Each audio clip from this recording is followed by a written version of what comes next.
In this episode, I was joined by Jsawyer, one of the co-founders of the upcoming Next World platform being built for the Upland Metaverse. Jay has been playing Upland since late 2019, becoming an official Uplander in February 2020, and he's maintained a slow and steady growth of his account since then. That's all starting to change as Next World begins to take shape, however, and it presents quite a paradox with my own Upland journey, where I started off big and have recently dialed back my engagement levels significantly. We discussed all that today, along with some personal history and his insights and opinions on various Upland and Web3 related topics, which I hope you enjoy despite several moments of lag and various other technical difficulties we navigated. As you'll find out in our discussions, Jay and the team are highly experienced Web3 creators, placing Next World in a truly unique position, primed for massive success within and beyond the Upland Metaverse. And who knows, from the sounds of what they are building, it might finally be a layer 2 that captures my attention and interest, and could just be the catalyst that ramps up my own engagement levels again. Time will tell on that one.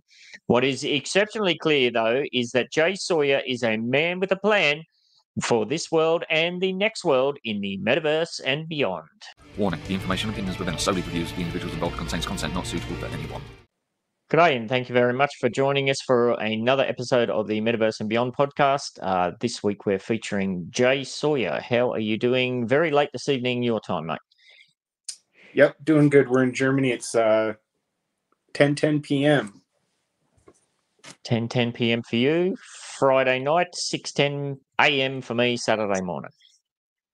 Man. So, yes, if for those of you watching and listening who don't know, Jsawyer is one of the co-founders of the Next World.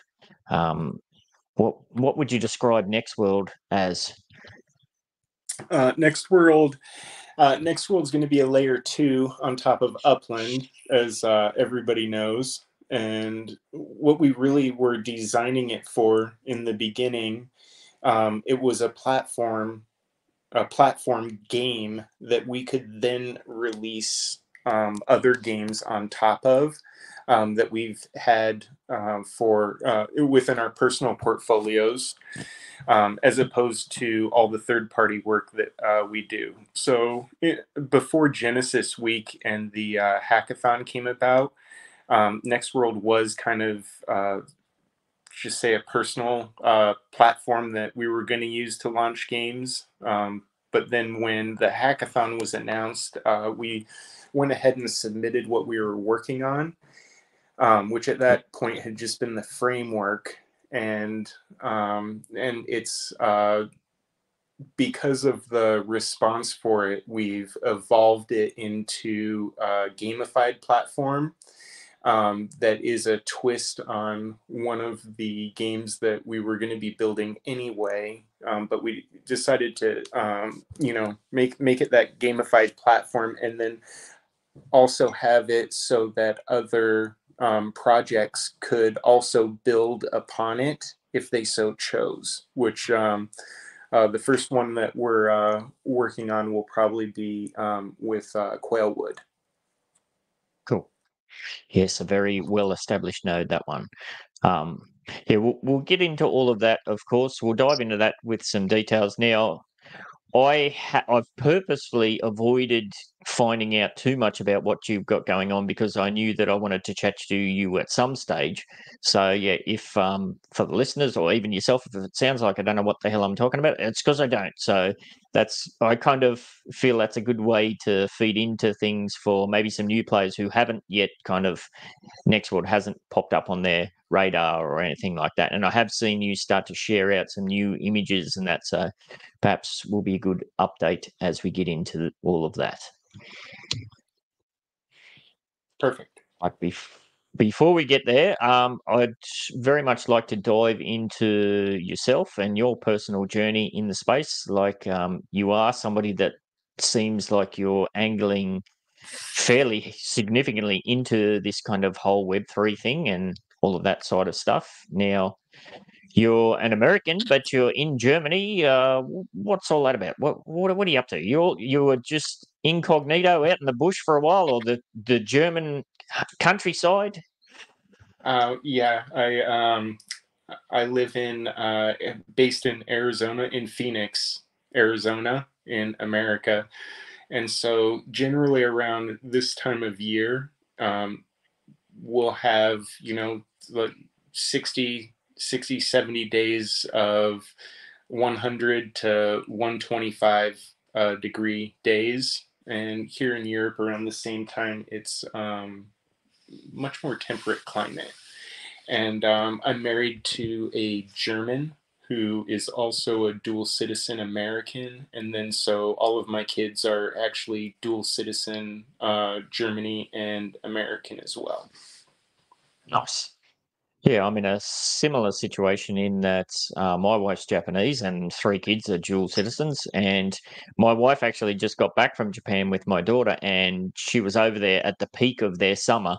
And she's like, I'm never coming over here at summertime again. So, yeah, I can fully appreciate, yeah, if you have the opportunity to be able to step out for a while and get the best of both worlds, as we say, well, you'd be mad if you didn't. Yeah, it's good to get out of America every now and then, see how the rest of the world lives. Absolutely. As an expat, have you lived over there previously, or has it just been kind of holiday Yeah, situations? yeah, just long, long trips, 1 to 3 months at a time. Yep. It, And are you it, from the? it definitely makes me appreciate Yeah, where I'm from.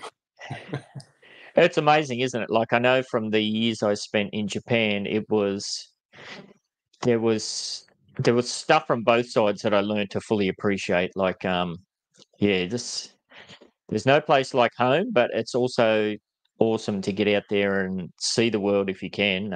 It just puts such a unique perspective on things. I mean, there's some things that would really piss you off, but if you get a bigger picture look at things, you think, it's not so bad here after all. The grass isn't always greener.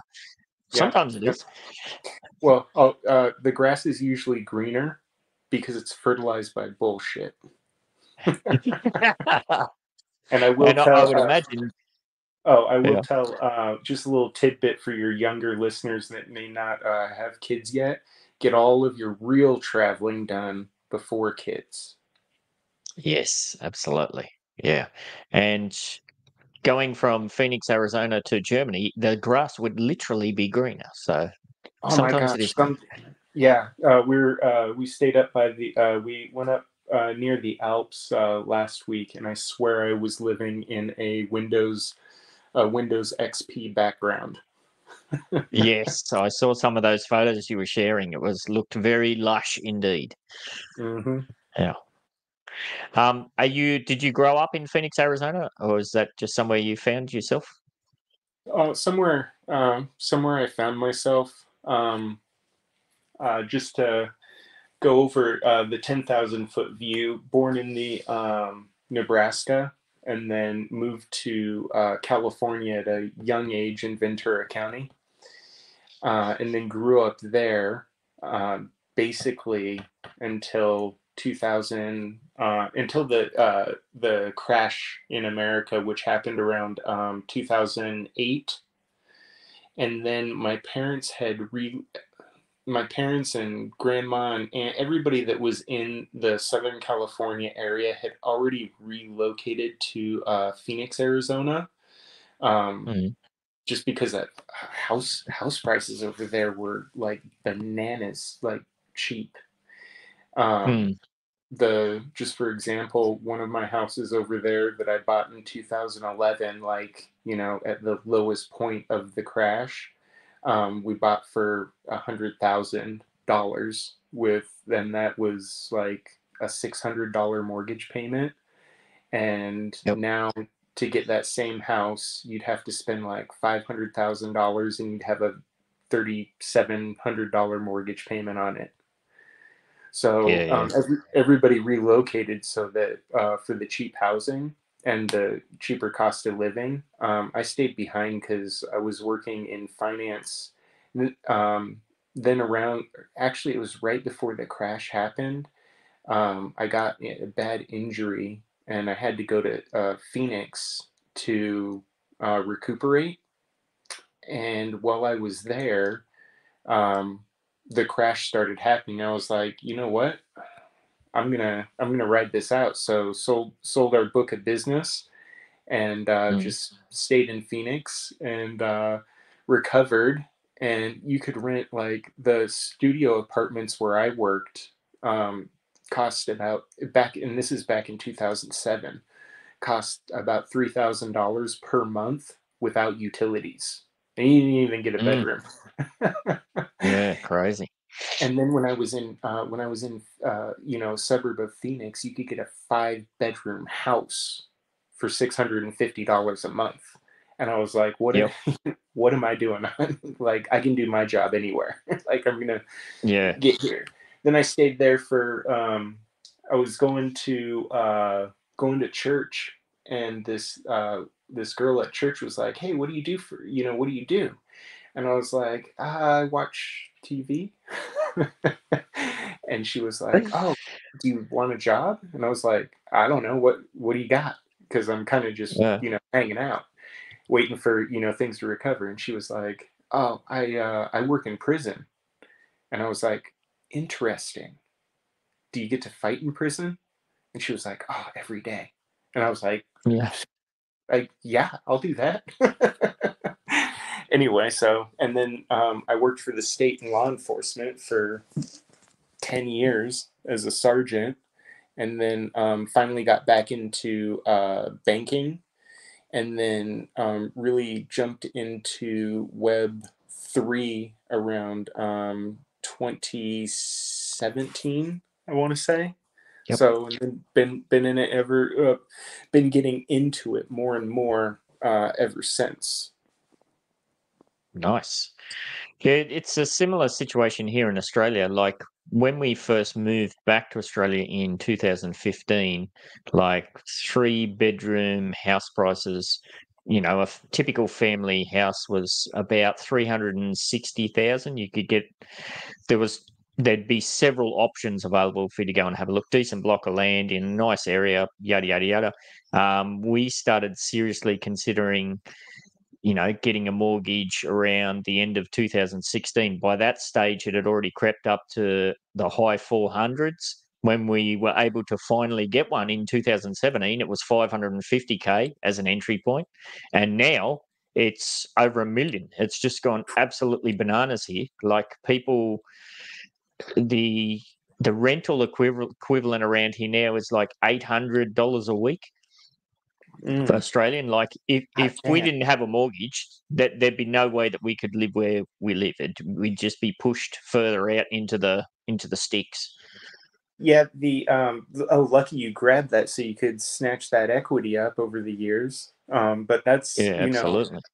I've been in mortgages now for about 10 years, and it's amazing. Every year I hear the exact same thing, which is prices are going to Mm. crash. Prices are going Yeah, yeah, down, correcting. yeah, Well, hot damn, they would have to like it. The housing market would have to like shit coin rug pull to like put you underwater, 90%. yeah, yeah, And anyway, I just feel so bad about the people that buy into the fear porn, and they've literally missed out on $500,000 of equity at this point. But maybe yeah. it will correct. Absolutely. Maybe it will correct. All I know, oh, it's like Matthew McConaughey doesn't say this, but I like to think that he would. Is price? You know what I love about mortgages? Prices just keep getting higher, or rent just keeps getting higher, and my mortgage stays the same. Yeah, yeah. Yeah, it's a crazy situation. We have been looking at that equity that's sitting there, as you said, and kind of similar to your move to Phoenix, like there's other areas in Australia that we could potentially move and buy better than what we've got here. It would be rural based, but bigger block of land, all the I'll rest of give it. It'd be a more modern house for around 200K. Yeah, I'll give you the strategy that I employed about 2 years ago. Yep. Um, so I I have a friend in Australia who does mortgage banking, but I don't get too in the weeds with him because I don't want to confuse the rules between him and me. Yes. And Yep. oh, it's coming in right now. Airbnb just got booked again. That's crazy. Anyway, so Ah, Airbnb was one of the better decisions that I made when we bought our new, like you said, bigger country house. Is mm, we turned our departure resident into an Airbnb, and the way that we did the big fat down payment on the new house, because the new house obviously has like the higher interest rate because we got COVID rates refied, in COVID, and we'll never see those again. So yep. no matter no matter whether you have the debt on this house or the new house, your debt load remains the same. So you want to have as little with the higher interest rate as possible. So that's why I took the equity out of the lower interest rate and then put it down. So we borrowed less on the higher interest rate. And then we converted the departure residence to an Airbnb. Mm. And uh,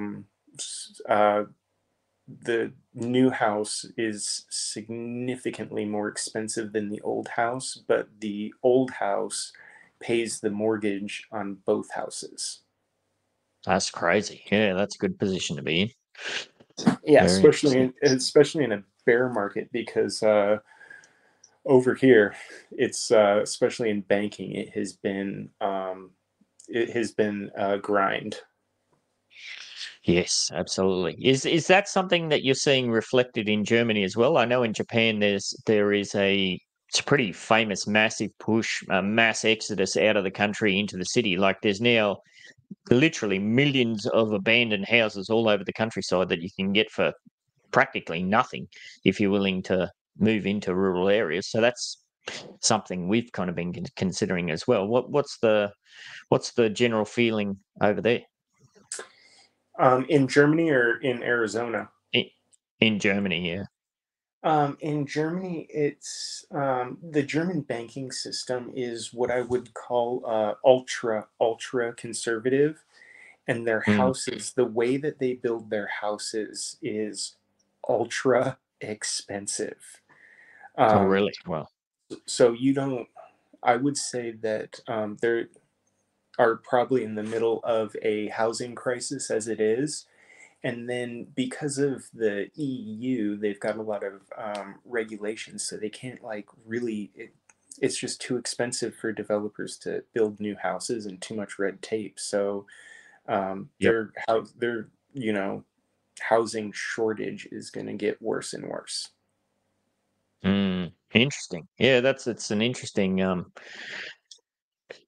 juxtaposition compared to Japan, where it's in Japan the houses aren't built to last. I think that's probably to do with the earthquake bloody regulations or something like that. Like if you have an old house, the reason why there's so many abandoned houses everywhere is because it's nobody buys a second-hand house. That's very, very rare because there's so much extra taxes and red tape. And the first thing that anybody's going to do is they're either going to demolish it, which costs a fortune, or they're going to try and renovate it, which is even way more expensive. So yeah, it's a very weird situation over there. It's like the property value never goes up. The land value might increase, but as far as the house value or anything like that, it actually there's plenty of families that have, you know, what do they call it? Inheritance properties that have been passed down to them that just get abandoned and left to rot because it's just too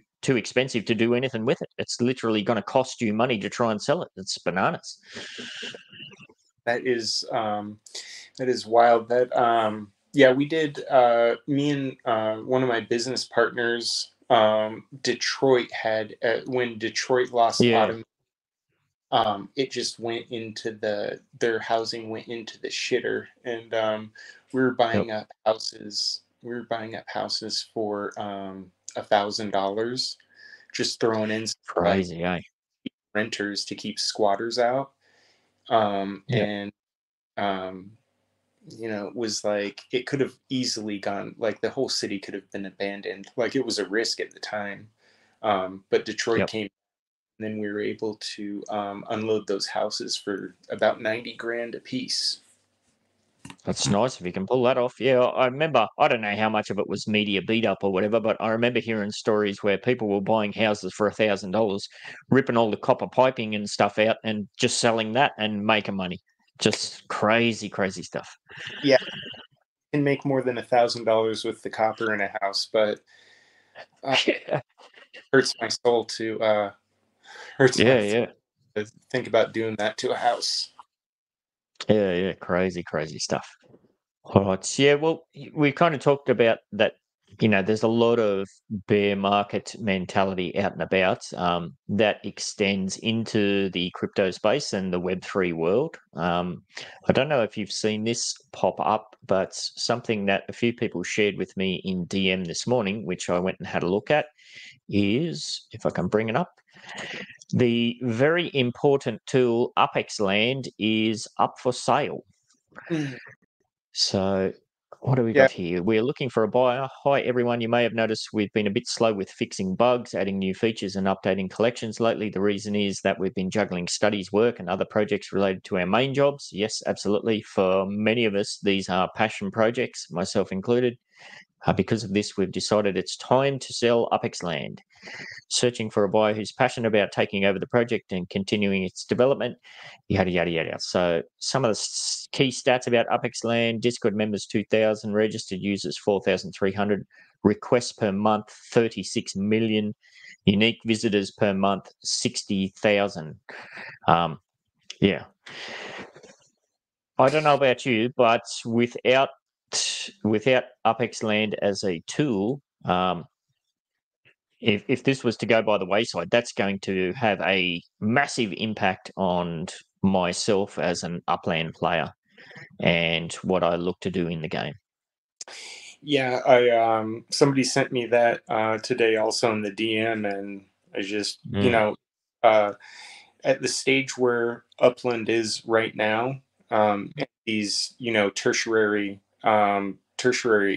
projects or secondary projects. I mean, it's still what I call it's not, the juice is not yet worth the squeeze. We're still squeezing, right? So the first thing went through my head is that the guys that do Upland, they're just done doing charity work. Yep. Yeah, it's Upland was not the first kind of tool that was available, or the public tool that was available for Upland users, but it is the only one that stood the test of time.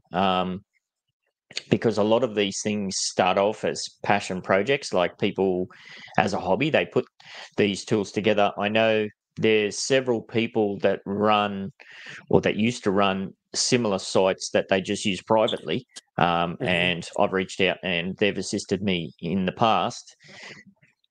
I can imagine, I don't know for sure, so I'm not speaking on their behalf or anything like that, but I do know that a lot of people who have built various tools over the years for Upland have become frustrated at, there seems to be a lot of continual small changes, whether it be the API access or anything like that, or it's not something that you can just build and then sit back and play around with it. This is something that requires constant maintenance, constant time and energy. And yeah, you're right. I don't think there's not many of us, well, there's be very few of us in this space that we're running a positive as far as income goes. It is still very much a hobby passion project. Now you're still your just perspective on that would be fascinating. Oh yeah, my perspective is it's not a hobby or passion project. It may feel like that, but really you're still squeezing the juice. Yeah. So because I do commercial real estate too, and hear a lot of talk to a lot of high net worth individuals, and it's amazing how quickly somebody can go from making 5 figures to all of a sudden making 7 or 8 figures a year. It's just almost in the snap of a finger, right? But it's because they were squeezing the juice. They were squeezing while they were making those 5 figures, right? And so Yep. it's when if you catapult yourself, just know that you're going to be there, and have a vision on how you're going to do it. Just catapult yourself in time to the future, and then look back. If you've got $10 million in the bank, or $10 billion, whatever your number is, every challenge, trial, and struggle that was just part of the process. And then looking back on it, Yep. totally worth it, right? But until you get there, you don't know. You can't see it. Yep. So what I would say is everybody does have a number, right? I don't care how fulfilling somebody's job is, or how happy they are being single with their cats, right? Because they, or how hurt they've been in relationships before. Yep. So the UPX land, the piece of advice I would give to those guys before they sell it or hang it up is at least attempt to monetize it first, right? Because I don't care how cool your job is. If I came in as a headhunter and was like, hey, I know you work this job, but I've noticed on your socials that you're passionate about this other thing. And I kind of have a mix between the two. I can use your passion and your work history and your experience. And I want you to quit your job, which I know you really like right now, right? And you're like, no, I'm not going to quit my job. And then I'd be like, except I'm going to pay you $10 million a year, right? How quick are you out the door? Or it's that girl, when you ask the girl out and she's like, oh, I'm not dating right now, right? And then you'd be like, yo, if Tom Cruise walked through the door, like 30 years ago, Tom Cruise walked through the door right now and was like, hey, Melissa, would you like to have dinner with me? You're telling me that you would tell him you're just not dating right now? Like, get the fuck out of here. You never know. Yeah, well, maybe that might be a bit of an answer in there. This would have not been the first time that Upex Land has been bought and sold. It has had a very long and at times complex history. They do have monetization options within the system. So you can still use it, of course, as a free user. They do have a premium user option, which is quite reasonable, $60 a year. Perhaps if they were to push where it is all premium, like if you want to use it, you have to be a premium user. Myself personally, I wouldn't see any issue at all with that, because I know the time and work and the energy that goes into it. Even paying, even being a basic user for $5 a month, and just having different tiers would be fine with me. I mean, it's just like those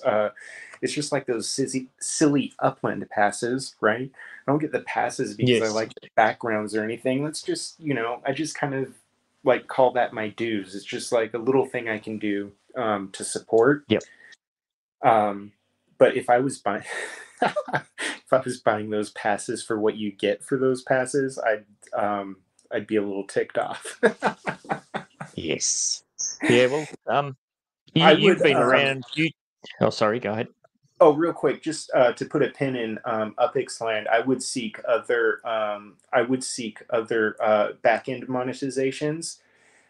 Like you can get ad revenue for analytics, about 5 cents per user per day that log in. I would even be willing to watch a short 30-second ad for each search that I do.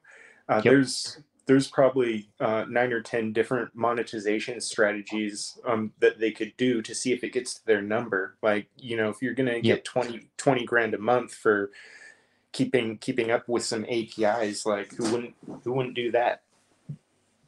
Yeah, that maybe there's, like you kind of mentioned with the tier system, maybe there's a freemium version and a premium and whatnot, because no ads, no ads for 60 a year.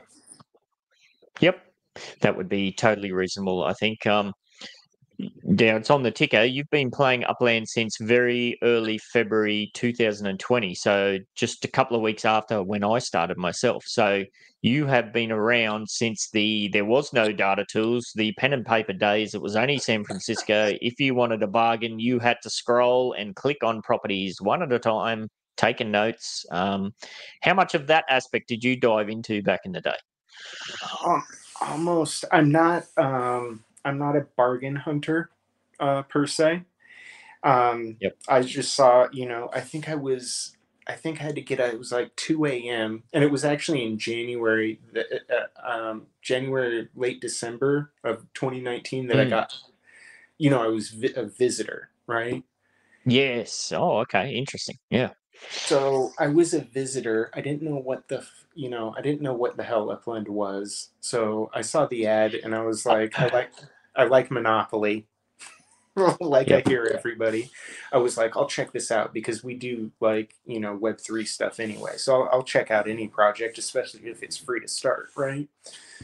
So I Yep. started in, San Francisco is all there was, and not even the full San Francisco either, right? So Yep. I bought my first property, and I was like, okay, well, the gray square turned blue, and now I'm getting,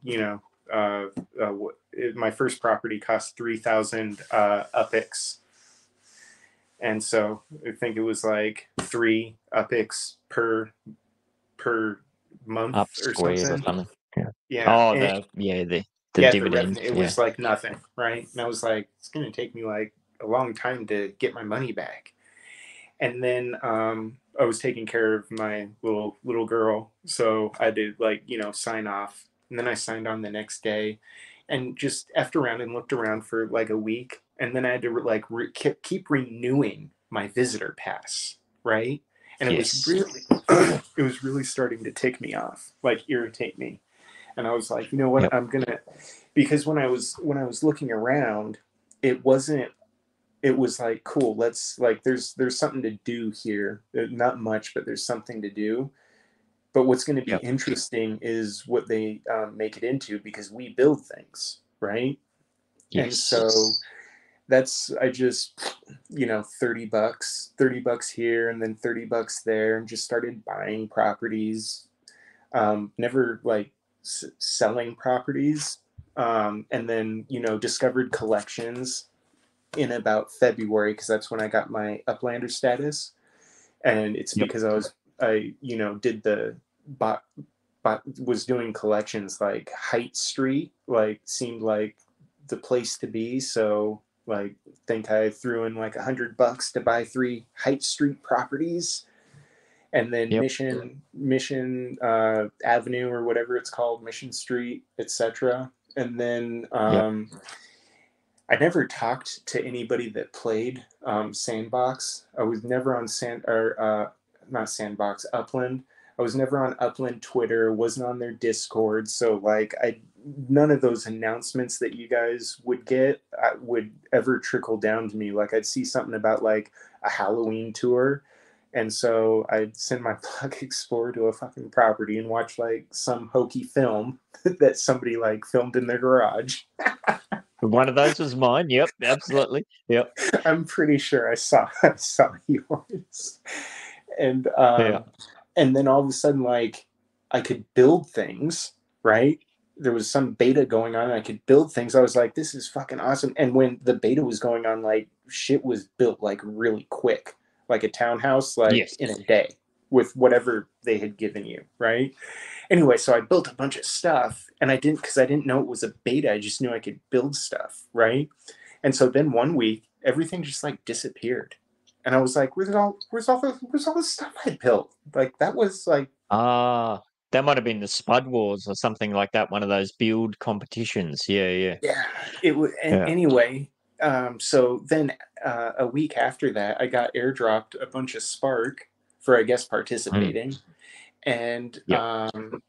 and I was so butthurt about it that I didn't build anything for a couple of months. Because I didn't know, Spud Wars. I never heard of Spud Wars. I didn't hear. I'd never even heard Spud Wars until like 6 months ago. Somebody like mentioned it, and I was like, oh, I guess that's must have been what I was doing. Anyway, Yeah, so yeah. I was just butthurt that like Upland did some stuff, and I was pissed. Anyway, Yeah, well, back then it was not even Discord. It was back in when we were only on Telegram.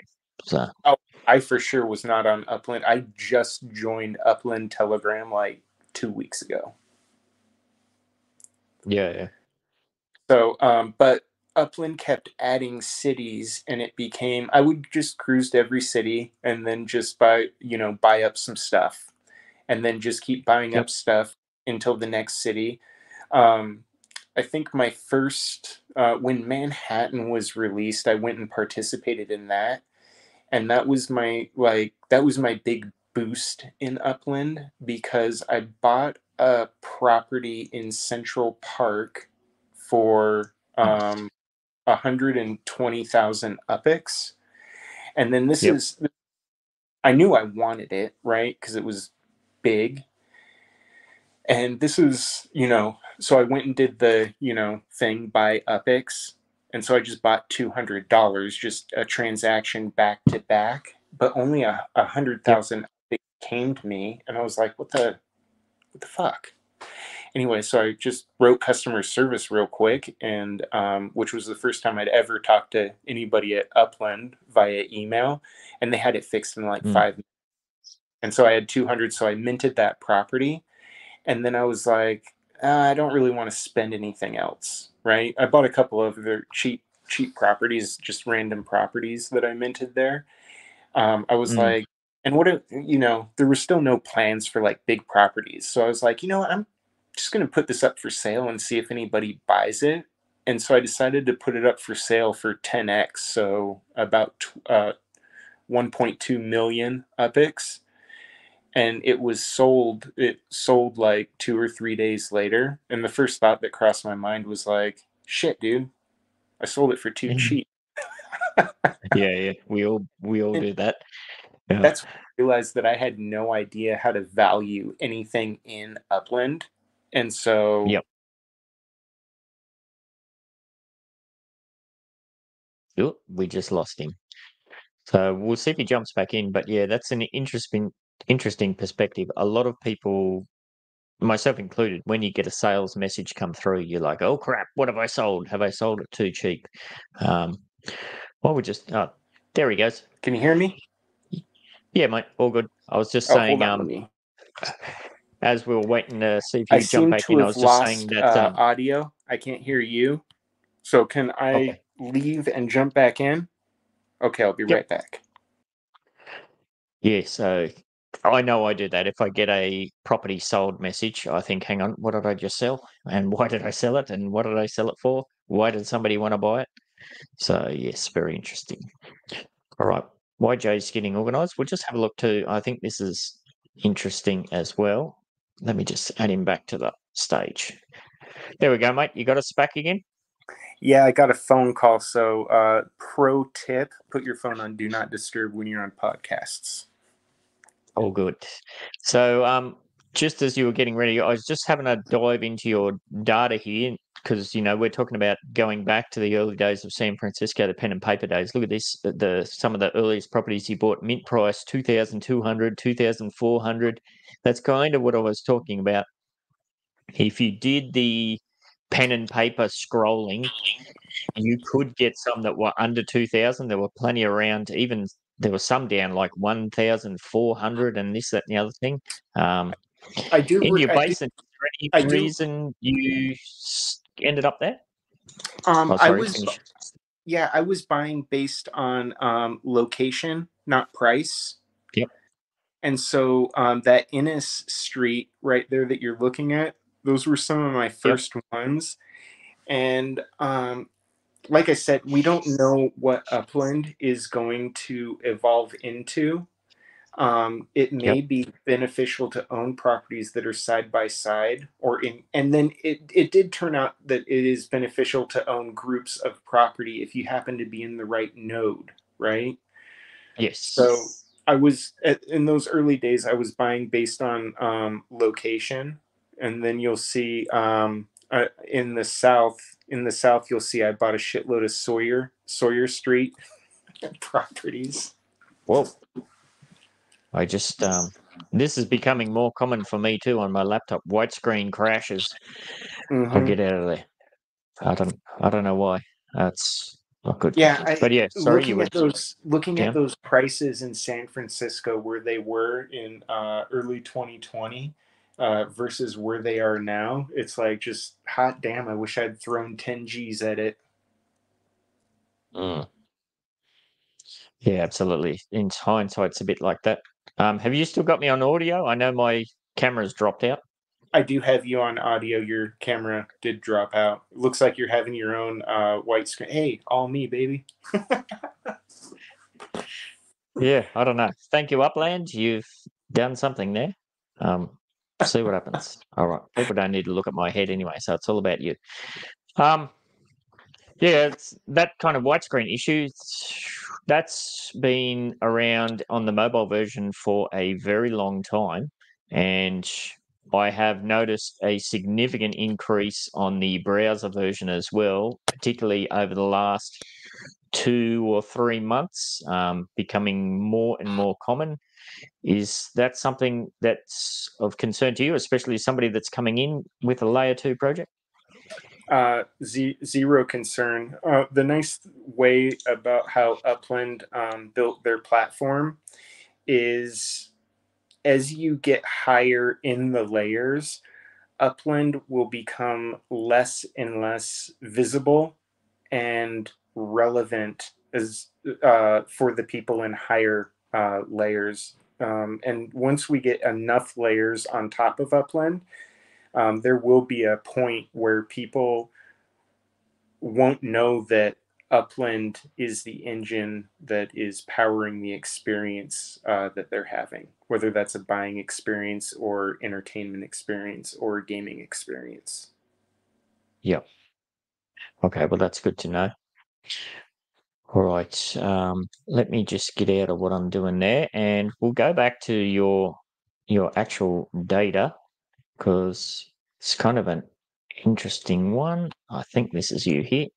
Yeah. So you've been around since you said you got in late 2019, but then you had to, yeah, of course, stick around as a visitor. Finally ticked over to Uplander status on early February, and you're in the Quailwood neighborhood node at the moment.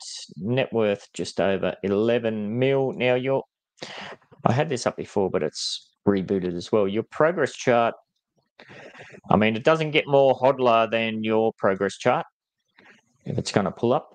Very slow and steady. There's definitely been no kind of major sale events or anything like that, as you were kind of saying.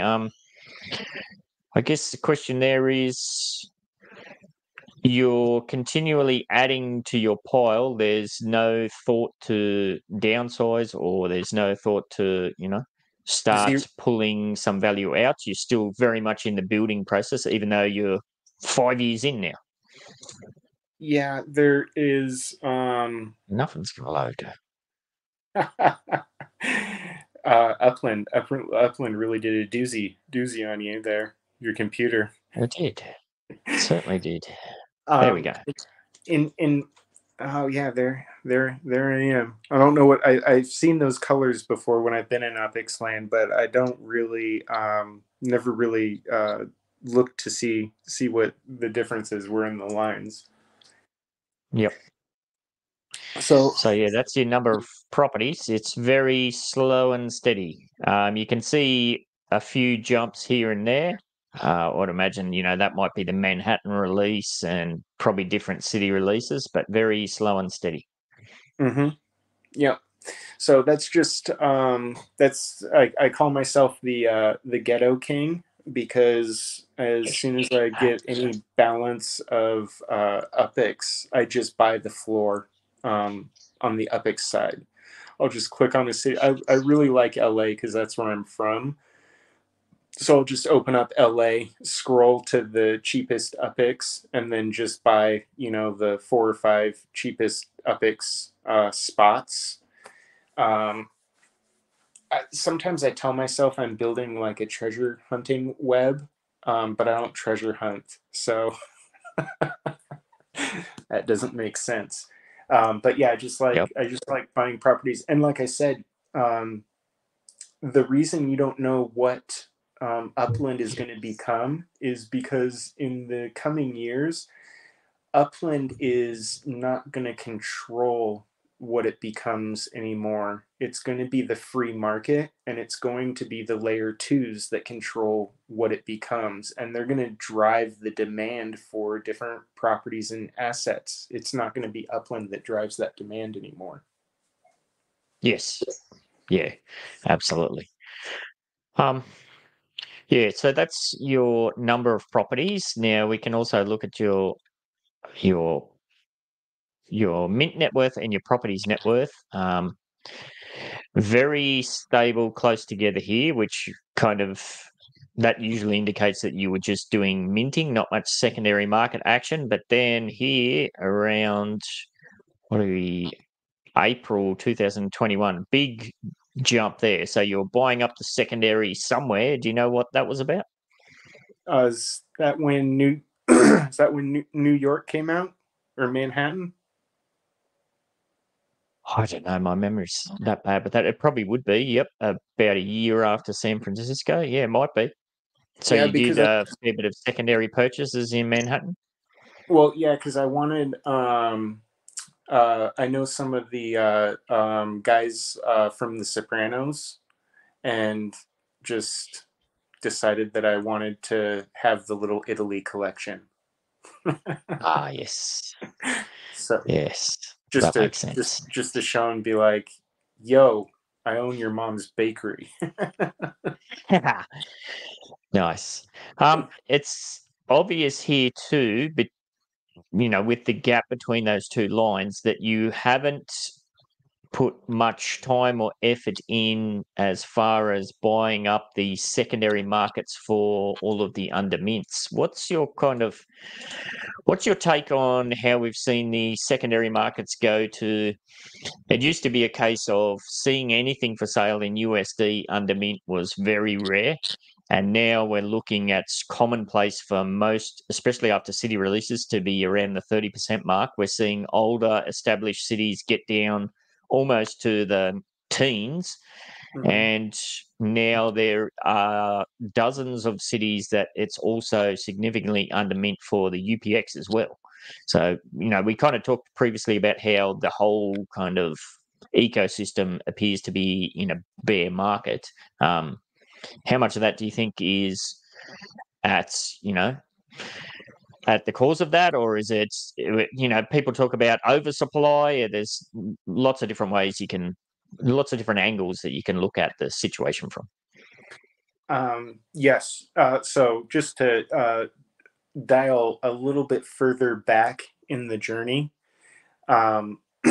which is another unique Upland thing, is Upland makes it fairly easy to get onboard US dollars into the universe, but it's a lot harder to outboard those US dollars, which Yep. personally, I'm a huge fan of that. So when you see the bear market and the undermints in US dollars, I'm a big fan of that, especially because we're going through such a time of onboarding new players right now, right? Yep. When I onboard a new player, like asking them to buy a $3, like, because we have players that are coming in specifically because they follow our studios and they want to play Next World when it's ready, so they want to get ready for that. So Yep. when we onboard new players, it's so much nicer that they can get totally up and running and completely prepped to play Next World for $30 instead of $300. Yeah, So it's a huge advantage for new players coming in. Like, that's massive. And I I think back to, like, as myself trying to get established. clearly remember back in the day thinking if I could just get my dividends to 10,000 UPX a month, that would be an awesome achievement. And I'd be really content with that. The only way that you could do that at the time was to either just mint up a storm or to put time, effort, energy into kind of flipping towards getting high end collections like, your San Francisco financial district and that sort of thing, which is what I did. Now new players coming into the system, they can spend, a third of the money and come out in a way better position. It's a massive opportunity for new players, and that's the return rate from what they're buying into, from what the property is technically on paper valued at. It's far more than any collection property or anything like that. It's quite a unique, interesting perspective. I would encourage anyone, if they have discretionary funds, that you take advantage of when things are cheap. As always, I was the same way. I remember I remember thinking in San Francisco, when I get up to 300 UPIX a month, I'll be happy. Yeah. And now it's like, yeah, it's crazy. and now it's like, I want to be at a million UPIX a month. Yes. I would. Yeah. My progress chart looks like that really because I mostly I use the USD purchases that I do in Upland for the they just had the stock car, right? Mhm. So I saved my USD purchases for the Upland, whatever they're doing, like the stock car. So I got a stock car pass and a stock car block explorer for $150. I think we both dropped out for a second there. Sorry, I was getting the spinning wheel of death on both of us. I was saying that I saved my USD for Upland offering, so I did $150 on a stock car pass and a stock car block explorer. Nice. Well, speaking of block explorers, that's another thing that kind of stood out to me when I was poking around in your data and what you got going on. It doesn't appear like you have a custom director's block explorer yet. I do not. I like my Bakersfield Bruce. Yeah, is there a reason you've avoided doing that? You're waiting for some inspiration, or? Let's just say that we don't know what Upland's going to be in the future, right? So I enjoy having that option still available to me. Nice one. That's good. So you're clearly not somebody who gets bitten too hard by the old FOMO dragon. You're willing to, take a big picture perspective and wait things out. Yeah, and Upland, one thing I appreciate about Upland players in general, as opposed to other Web3 players, is that Upland players are usually very, very patient if they've been around for a year or more. Yeah, to a certain degree, yes, absolutely. I think you're uniquely placed to offer some of the community members who may be listening to this who just come purely from an Upland perspective, because you have been involved in, Sandbox and a few of the other communities that are out there. Maybe you could speak to, what some of those differences are. And, it's always, we talked about this on the podcast I recorded on Thursday night. Swali bring it up that what clearly sets Upland apart is the community. But why? What is it about it? It really goes towards the niche, and Upland players that have been around for a while, like yourself, you really like playing Upland, and sometimes maybe it's a love-hate relationship, right? But what I've found talking to Upland players is, I would say probably about 70 or 80% of the players have a hard time articulating why they like playing Upland. Yes, absolutely. So I know why I play it, and why I play it is completely different than 90% of other players, because we're doing Next World, and that was the goal from the beginning, was to build something on top of Upland. When before we didn't even know if that would be possible, just preparation. So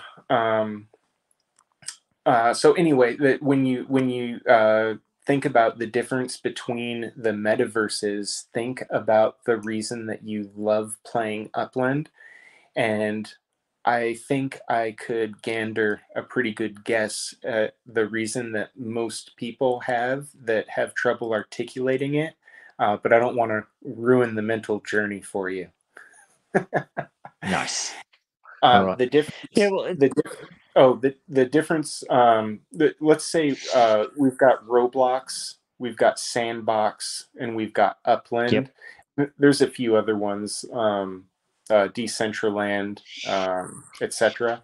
I think it really has to go with the audiences that they're targeting, and the platforms that they're developing, and the kind of the theme that they're going for, or no, the business plan that you have to operate within their platforms, right? So the difference between Sandbox and Upland is, as a metaverse, not a game, as a metaverse, is that the Sandbox is compartmentalized. So you are literally, when you build something in the Sandbox, you are literally building in a box.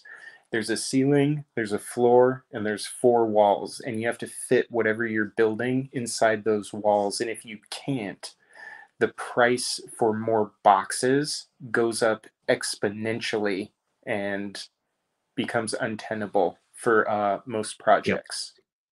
So versus Upland is what I call an expansive metaverse, which means you can build whatever you want in whatever aesthetic you want to build in, and you can build forever as long as you can afford the server space in order to host it, right?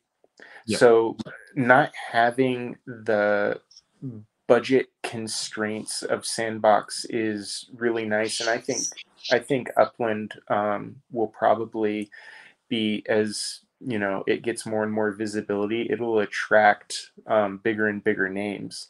And so what I also tell everybody that's building their layer 2s on Upland right now is very important to have an exit strategy.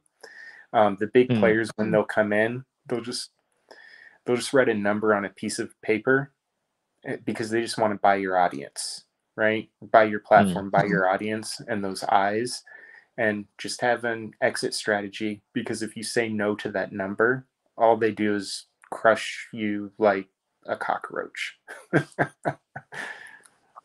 That's very ominous. Yes. Yeah. So have, and just have fun. Just start another project. Roblox. Oh, and Sandbox. You can look on the DApp radar yourself. But Sandbox, Upland has sometimes 100 times more users than the Sandbox does. Easily, yeah.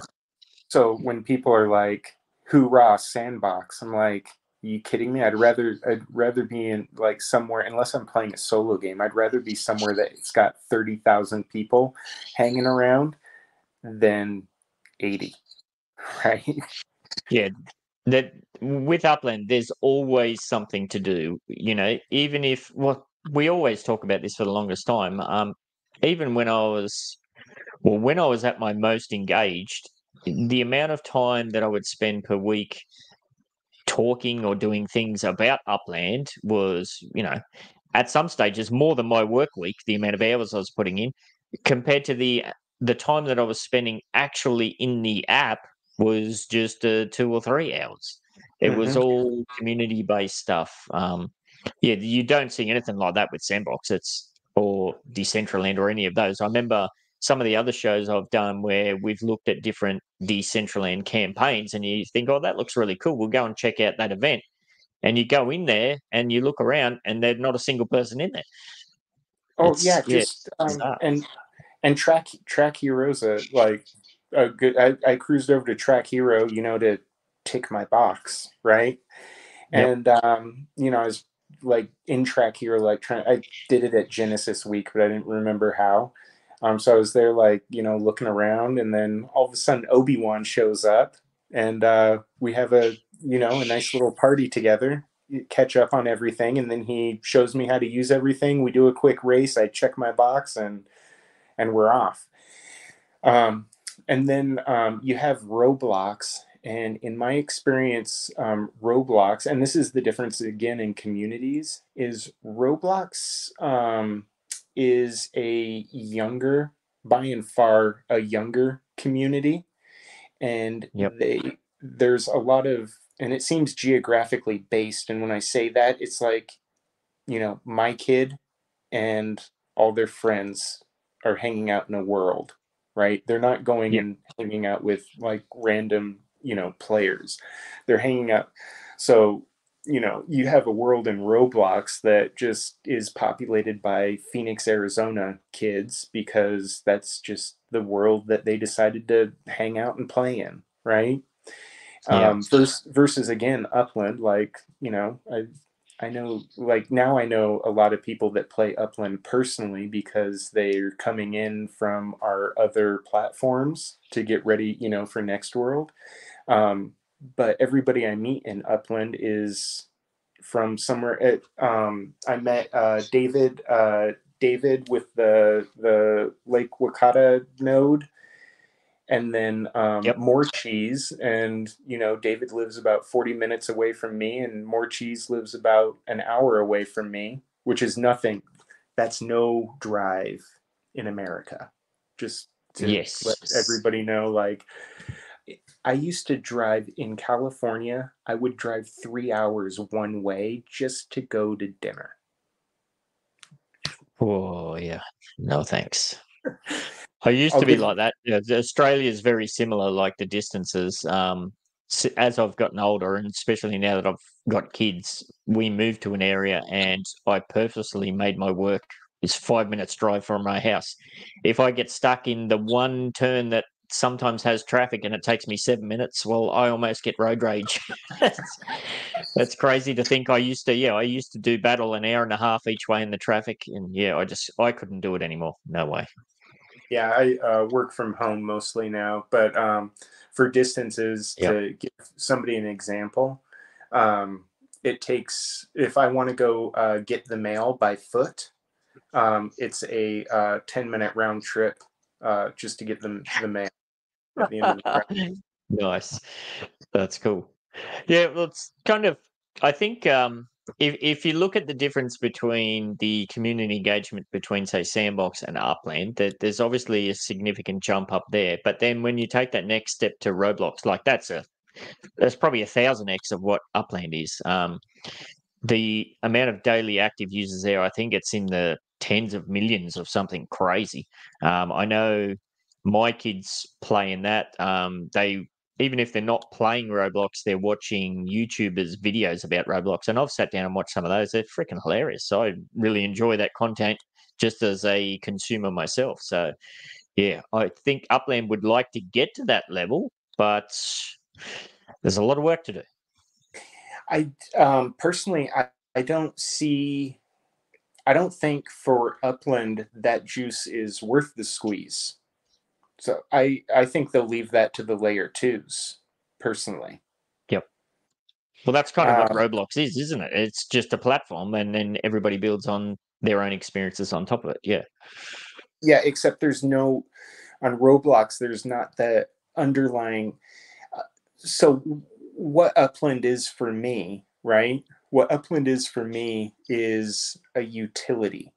It's like owning railroad tracks or power lines in real life. So it's basically a utility stock to own.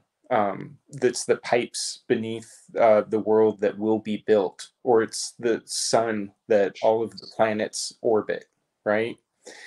And then you just don't have in Roblox, you can't own part of the utility of Roblox and participate in the profit like that. So that's makes No. you.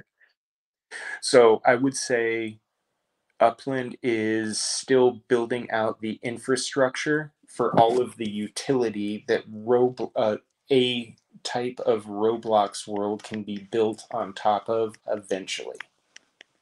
Yeah. But Yeah, then that's a you, good perspective.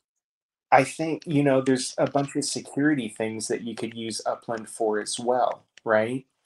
Like, what if I had what for my crypto wallet? What if I had my crypto wallet tied to Upland, and to get into my crypto wallet, not only do I have to log into Upland and have that security, but then my, password is, 16 properties that I have to have my block explorer visit in a certain order Oh, in order yeah. to access my wallet, right? Or, Yeah.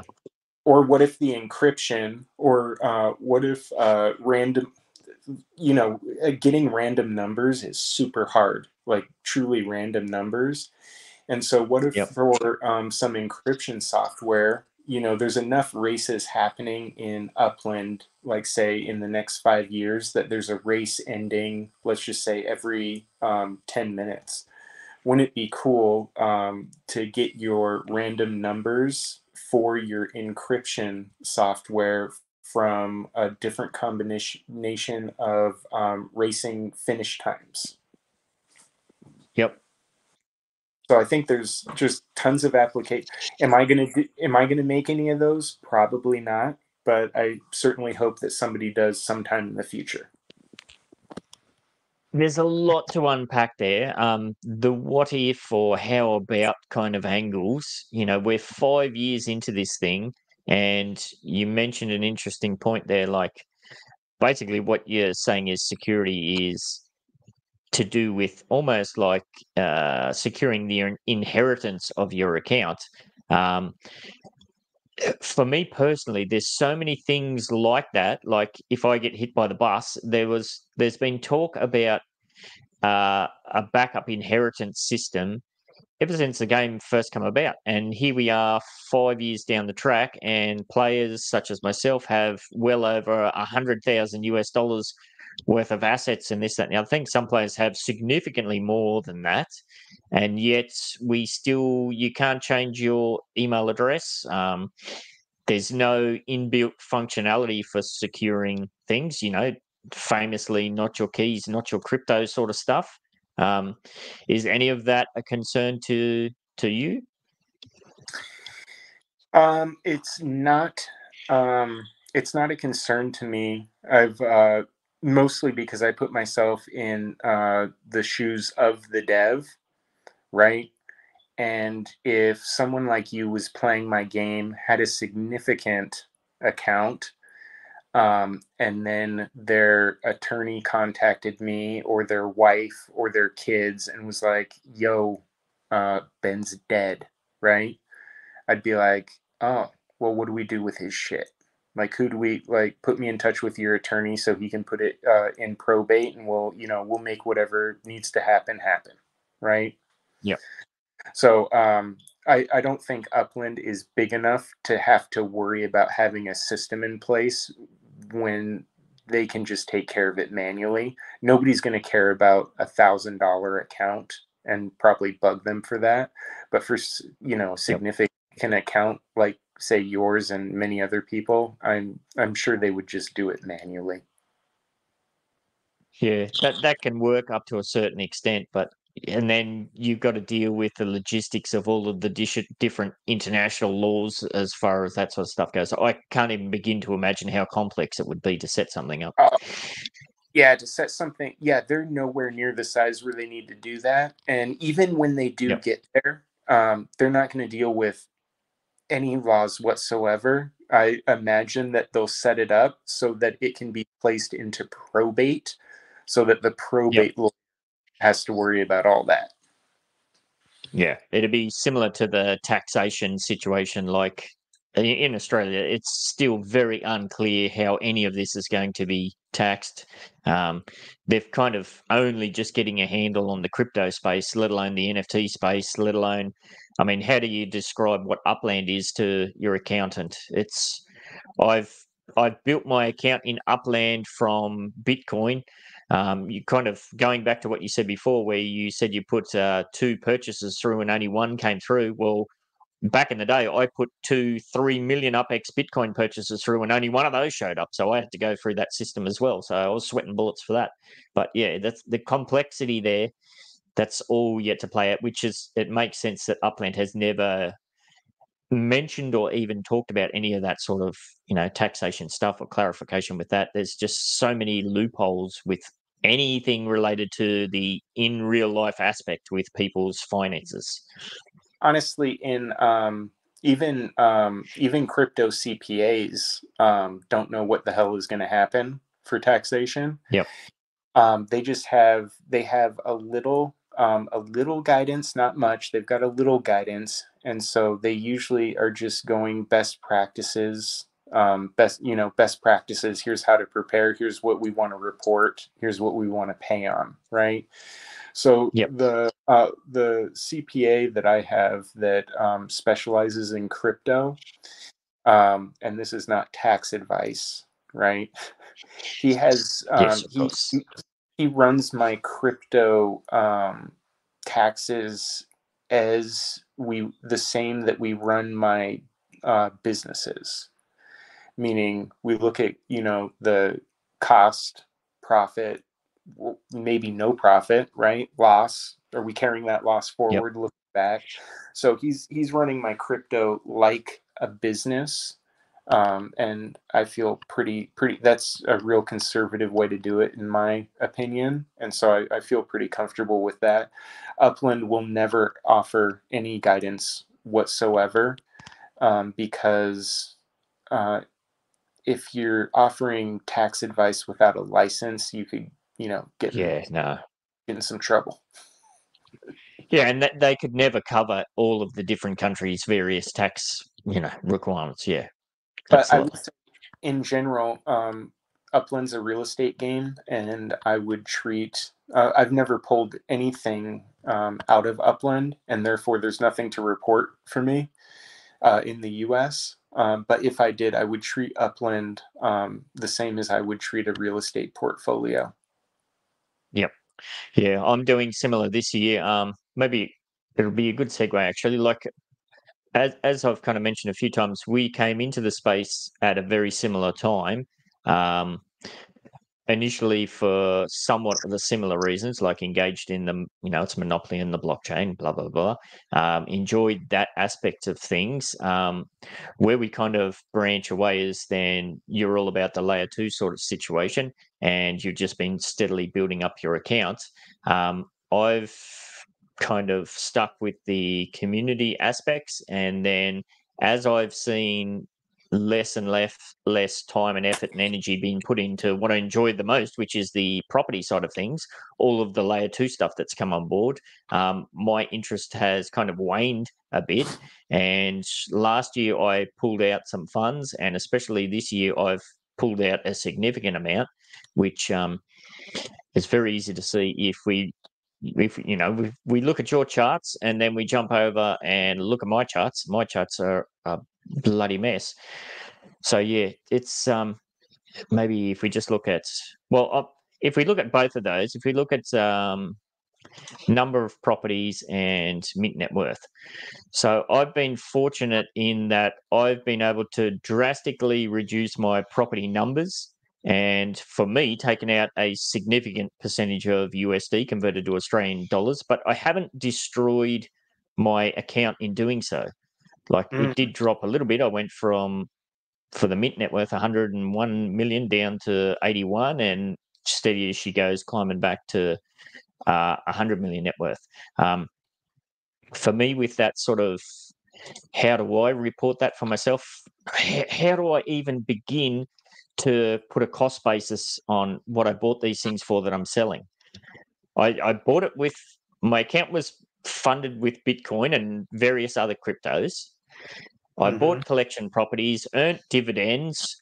From those dividends, I bought properties and I've sold those for US. It's just a freaking nightmare. They're trying to do the timestamps on all of that. So you'd have the cost basis on that is just impossible to work out. So for me personally, reporting this year, I'm just putting everything as a zero cost basis and I just have to report it as all profit. There's no other way that I can see that's possible to do it. In America, how we do it, which I don't know is how you do it. If I was presented with the same thing, I would probably be claiming it as long-term capital gains, and just to keep it simple, I would just do the cost base, like you said. I would just put what I originally paid for everything on a spreadsheet, and then what I sold it for, and push it through and be happy. And if some auditor wants to sort through that mess and charge me another G or two, then you know what? If you put in the time to really dig into Upland and learn about it, and I have to pay you $2,000, that's probably worth it because I just educated somebody else. Yeah, it's a nightmare, and it's the complexity is added too because then you're converting from American dollars to Australian dollars as well. So yeah, it's just a freaking nightmare. So I'm actually the end of this month. I'm about to tackle that. So wish me luck on that one. It shall be an interesting journey. Yeah, and congratulations on that. I saw you doing that cash out. I was very, very pleased for you. That was great. Yeah, there's a lot of reasons for that. Like I said, I haven't been shy in saying that, some of the directional changes or the focuses hasn't been of what's interest me personally. So I've kind of reduced my risk exposure, or however you want to say it. I'm getting to the point where, everyone always says, it's not an investment, don't invest more than you're willing to lose, yada, yada, which I didn't. Everything I've put in, I've been willing to let it go. Everyone says that, but obviously at the same time, you don't want the lights to turn off. You're going to think it's kind of like we talked about with the real estate before. There's some inherent value there that would be a shame for it to just go up in smoke. So I'm very rapidly getting to the point where I am comfortable at that point. And it kind of goes with, as you may have seen in that last podcast series that I did, where I'm kind of reducing the amount of time I put in as far as engagement levels as well. I'm just kind of taking a bit of a backseat for a while to hopefully, I don't know, it's one of those things where sometimes if you step away, you kind of find the enjoyment again, and it can reinvigorate your interest, and that sort of thing. I think that's going to happen. I think the more powerful thing for me is when people, divest and pull out real dollars from magic internet money. I really like that happening, because everybody looks around and goes, "Yo, where did Ben get the money to do that?" Right? And then you're like, Yeah, "It's magic." yeah, absolutely. The in real life money, compared to the magical internet money. And just do this, Ben. Next time you're in town, or something, just cruise around with like $10 and just say, "Hey, for $10, can you tell me the price of Bitcoin?" And if you don't think, like, we are, we're in our little community and we talk about it all the time, it makes it feel like everybody's aware and everybody knows about Bitcoin, crypto, Web3, Upland, whatever. Nobody knows anything. Like, we're so early. Yes. I would be very surprised if you had to give that $10 note to anybody. Absolutely. So if anybody's ever wondering if we're still early, go do the $10 experiment. It's a good trick. Yeah, it's a nice one. Bit of perspective.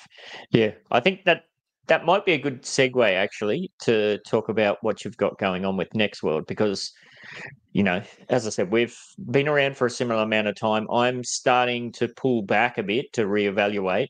Yet we've kind of almost had an opposite effect, where I came out the gate pretty hard and fast with building my account, and I've started to taper that off, where you've been slow and steady, and you're kind of positioning yourself now with what you've got going on, with what you're building, to kind of go in the opposite direction, looking for that exponential growth.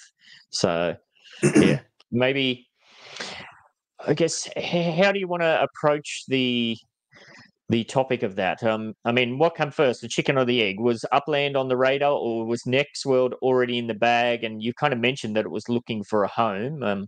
Yeah, what's that journey been? It was always looking for a home because I knew we needed something expansive and not, Yep. not restrictive. We would never be able to afford the restrictive. Um, Yes.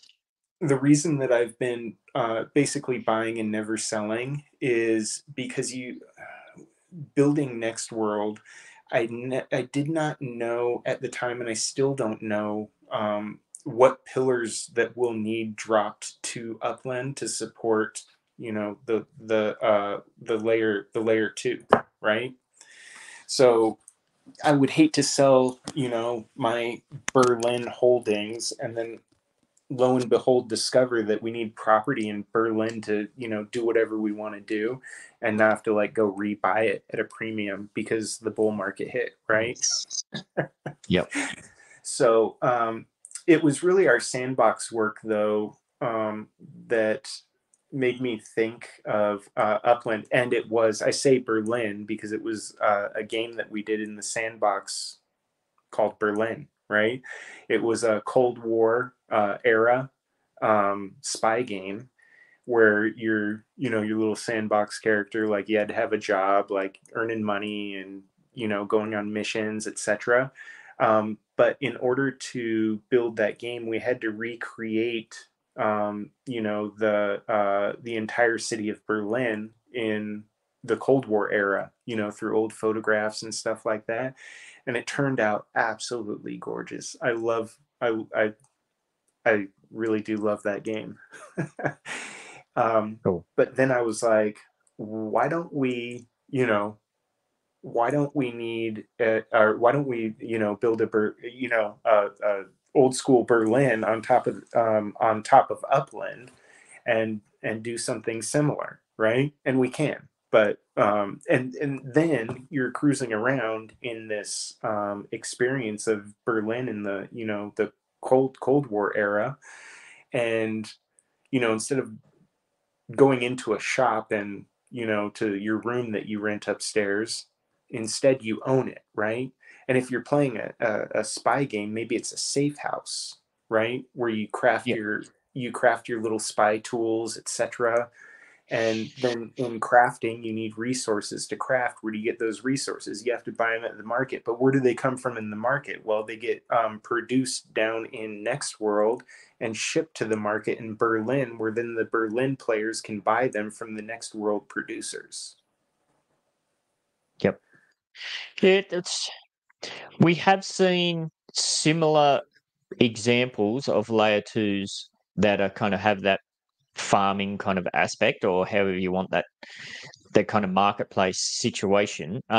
One of the things that stood out to me when you kind of first popped on my radar when I saw you here, there, and everywhere is the team that you've got behind you. Like, this is, whether it be starting off as a passion project or whatever. A lot of the other layer twos most definitely started off as, the classic, I don't know, person in their basement or whatever, tinkering around, and that's unfair to them. But it gives you the analogy, that's somebody doing something as almost a hobby, and we've seen pretty much all of those drop by the wayside because, similar with the Apex Land situation, you have to continually upgrade these things. It takes a lot of time, yada yada yada. What's going to differentiate yourself and Next World from those that have come before and have, I don't know if failed's the right word, but definitely dropped off? I think it's our, everything's momentum and inertia, right, in the universe. So I think it's definitely the Yep. momentum that we've built up over the past 5 or 6 years. It's funny how when you get older, like time is just like, anyway, five or Scary. six Yeah. Yeah, 5 or 6 years. We've got hundreds at this stage. We've got hundreds of games under our belt and Yep. experiences, and a lot of them rated 5 out of 5 stars on Sandbox and Roblox, right? So we definitely have experience, because that's the key that's missing in because Upland is finally a play to earn game now, right, with Sparklet. Yep. The key that's missing in play to earn games is everybody's playing to earn. Nobody's playing for fun, right? So that's the key that's missing in play to earn games, is that when you let's take Next World for example, right? If we don't move quick enough, this is what happens. I'm going to tell you the worst case scenario. So we have a bunch of dudes and chicks coming in, and they're building their ore mines and lumber yards and energy collectors, right? And they're selling what they harvest to new players that are coming in to buy. But the only reason those new players are coming in to buy is because they want to produce and they also want to sell. They're coming in to make money. Yes. And Yep. so very, very quickly, the market or the economy overheats because the demand outweighs the supply. And then just as quickly, like an inverted pyramid, because people are only spending money not to consume anything, but only to produce it more efficiently or faster, right? To And then sell it to somebody else. Yeah. and then sell it to somebody else. So you Yep. need to be onboarding exponentially greater users every month in order to support that style of economy, and it won't it'll crumble under its own weight over the course of 4 to at best 12 months. That's if you just leave it Yeah. uncontrolled. So in Next World, we're going to control the initial influx of people that will build and control the market for probably the first 3 months, with the statues, those whitelist statues that we're selling. And Yep. the first resources have to come from somewhere, and so they're going to come from the upper tier statues, right? So the bronze and upward statues will have different starting positions within the economy, and then they will. Oh my gosh, Ben! I don't Yep. know if my eyes can handle so much sexiness. Oh, just as it glitched out. Yeah. Yeah. Yes. So there's you see all the different ones that we have there. We don't Yep. actually sell any of them, and that's just we wanted to do something to support the small businesses on Upland. MetaVentures, in my opinion, for most small MetaVenture shop owners, it's hard to make money if you're trying to sell legits, right? Because the only reason I'm buying legits is so I have burners to trade for other things. And so Yep. we only sell our whitelist statues through resellers so that they can earn a commission and earn a free statue themselves. Yep. So anyway, that's how we'll create those initial, like, let's call them Genesis resources to get everybody started, is with those statues. And then we'll probably control the influx of new players as well over the until the first layer 2 games come out. So, and we'll do that through access codes, and we'll probably have a quest system inside Next World where you can do, because Next World itself will be gamified. It's not going to be just farming. There will be a narrative for you to follow if you choose, and kind of choose yourself a little bit too. But we'll probably have quests, and current Next World players that got in there with statues will be able to do these quests to earn access codes for their friends. And that's how new people will come into Next World initially. So in that manner, hopefully we won't see demand outpace supply. Yes, absolutely. Now, it's maybe for that as well, like you're coming from an established team that's created a lot of successful games and that sort of stuff. So there's a lot of flexibility in there as well, and obviously a lot of knowledge and experience and whatnot. Is the Next World situation, I guess, what am I trying to say here? How much of the team is pivoted towards supporting that? Or is this just becoming like one aspect of what you're looking to do? Is it, a major push from all of the team, or certain members just looking after it?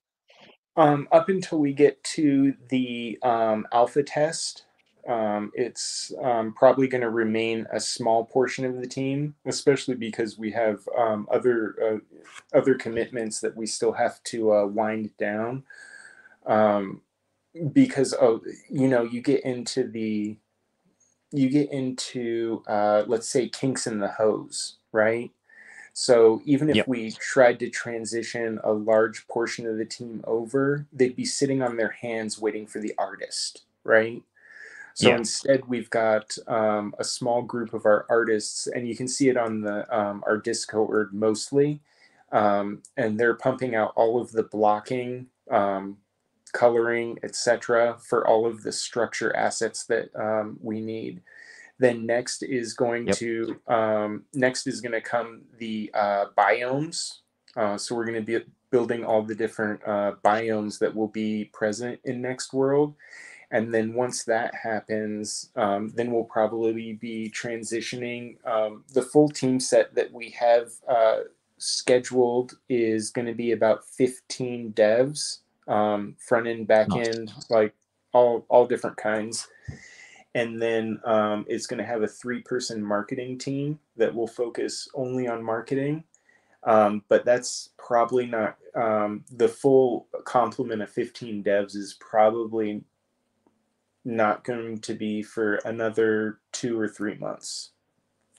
Yeah. And so then that's you're still not getting ahead of yourselves, but you have the capacity there if and when you need to dive into it. And then we do all of our, when we bring on, we've got 42 devs right now. When we bring on new devs, we don't just, give them assignments and tell them to, go do their best or whatever. We actually have a whole training that we put them through before they actually start working. And we do have that training. I think we wrapped it up, but we have that training available on the market too. I think we forget how much we charge for it, but anybody can buy our training and learn how to build games like we build games. Cool. Recently, in the last Builders Challenge for the sandbox, we had a contest. If you were playing the games and you found these secret words, you got our training for free. Oh, nice. Yeah. That's So cool. there were also nobody.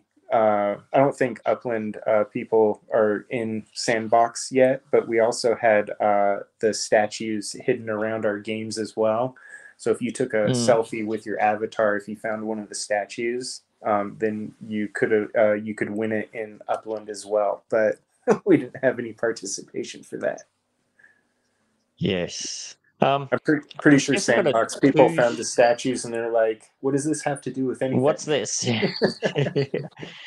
Yeah. I guess I got a 2-stage question to follow up on that. With the team that you've got, obviously you were in Upland earlier. Are you the one that's liaisoning with the new players or the people in your existing team to get them up to speed with Upland, or how do you find that process? Is it something that people can pick up intuitively? Because I know from my perspective as just showing some of my families and friends, they look at it and just like, what the hell are you doing here? What is this? You're creating things and selling them, and now you're putting concrete slabs in your house. what is this? It doesn't make sense. So I like to give the example to people. You may not understand it unless you've been to Vegas or a casino. Is the game craps, right? Craps is a lot like Upland. Every role, there's so much going on that you can't possibly participate in everything, right? And that's Upland. Now, yeah. Upland now, you can't. Mm. Explaining Upland to somebody. So when you're learning craps, you can't just watch craps happening. You have to play, right? And the reason you have to play is because you have to have purpose. And that's the only way you can learn craps, is to have purpose at doing something in craps and learn how the dice affect the thing that you're doing or trying to do, right? It's the same thing with Upland. If you try to explain Upland today to somebody, it's like trying to explain the plot of Star Wars currently to somebody that's never heard of Star Wars before. That's a good analogy. Yeah. So when you talk about being a liaison with the team, and if they can pick it up intuitively, the answer, I just gave you all that context so that you could understand when I say the answer is yes, it's intuitive, is because they're looking at Upland with a purpose. We have this purpose. These are the way the pieces work, and it's completely intuitive. It takes getting a new dev on board and rolling, it takes very little time for them to grasp and have everything we need inside their head. The framework is built. And then Upland does a really good job with the tech, mostly good job, right? with the technical aspect. So when we submitted our first statue was actually David, right? The classic statue of David. We were just trying to find something that was in the public domain that was recognizable, right? Then it got rejected, not because any technical details. It's because, while David is in the public domain, there was one obscure case of a magazine publisher that got sued by the museum for their display of the David image or something. It was, and I was like, bravo, Upland intern. You must have gone to Harvard. That was amazing. That's an amazing catch, funny, right? Anyway, and it evolved into what we have here, which we call El Positivo, but really it's Hip David. It's very much so.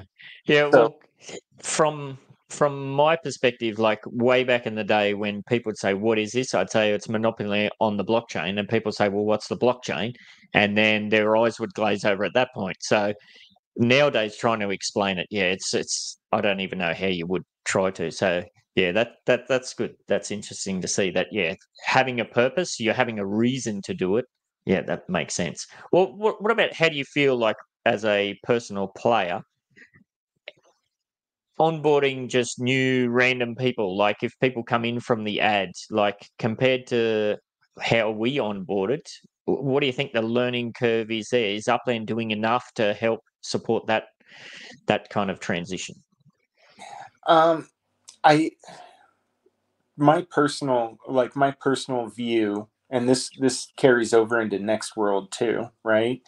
Is everything should be hard to do, because life is hard, right?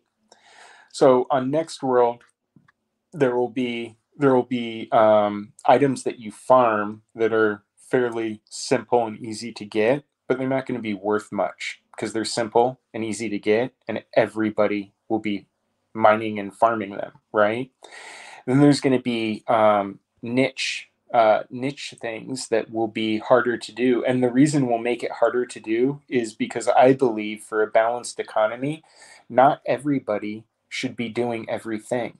Everybody should be focused on little niches, and that their passion drives them to do. right? So the guys that want to be farmers, in real life, right? I want to work in the sun. I want to work with animals, are different than the guys that want to work in, caves with minerals, right? Completely Yes. different Yep. personalities. And I think that should translate over into games as well. Or, games Mm. like Next World where you're producing something of value. And Yep. so I think the same thing for Upland. I think that Upland is extremely undervalued right now. Is extremely undervalued right now. And for where I see the value of what it is, which is a platform, I think it should be hard to get into, and I think it should be hard to learn, and I think the learning curve should be steep, and I don't think there should be mass adoption. Nice. So So embrace the learning curve. embrace the suck. Just think about Roblox, right? If Yep. Roblox had some sort of underlying asset that you could have bought into and been playing while they were making the Roblox, what it is today, and you were Yep. participating in the profit that's produced by 10 million players a day, right? Mm. Yeah. Yeah. Getting in there shouldn't have been easy, and Yes. it should be hard, and it should be worth it. When people go, oh man, your Upland account, you're so lucky you got in and built what you did when you did, right? I should feel like I deserve it when people say that, and they just think I'm lucky, and I know how hard I worked Mm. for it. Yeah. Yeah. True. Yeah, and it's always that classic perspective. It doesn't matter how early you were in; you always feel like you were late to the party. Um, yeah, you can never be in early enough. It's one of those things. Or you can Maybe or you just going can back. you can never Oh, sorry. you can never get enough either. So like, when a spark Yeah, drop yeah, happens, like even if it's like, 6,000 spark, like I'm like, is that it? yeah, yeah. Well, that's a good segue over to what I was going to ask you. It's a bit of a diversion from the next world topic, but as a personal player who's been around for a long time, and you mentioned like being involved early on and getting that initial at the time spark drop. How have you felt the whole journey of Spark to then merging into Sparklet as the tradable token, and with all of the airdrops? What's your kind of 2 cents on that whole aspect of the ecosystem? So when you look, there's usually a purpose for everything. I personally believe that everything springs from the natural world that we deal with, right? Everything has its roots in the natural world. Everything in the natural world can be explained. Thus, anything that springs from the natural world can also be explained. If you run across something that doesn't make sense, it means you're missing a piece of information, right? Because if you Yep. knew everything, everything would make sense. I will say that generally, when something doesn't make sense, it means that there's a piece of information that is being withheld from you, and it's usually not to your benefit. Otherwise, it would make Yep. sense and you wouldn't be a part of it, and it wouldn't be part of your story, right? Yes. So, whenever I look at anything like Sparklet, airdrops, or anything Upland does, I go, where's the missing piece of information? What can I add to that missing space to make this make sense? And then how is it to my benefit? And then how is it not to my benefit? And then that's how I judge all things Upland, but most of life as well, right? So when you look at the regulatory here in America, when you look at the regulatory environment, and there was some clarity, which I believe gave Upland the confidence or comfort level needed to do Sparklet in the first place. Um, but I believe that Upland is, as an entity, it's very conservative in dealing with regulatory agencies and actions, meaning it would probably Yes. rather not, right? And so when you look at the environment here in America, the Sparklet makes how they're doing it makes sense because they have to get it out to people without it being construed as an investment. And so the only way to do that is to give it away for free, right? So any spark that you had, really it just ceased to exist, and then they gave you a gift equivalent to the spark in game for in-game utility.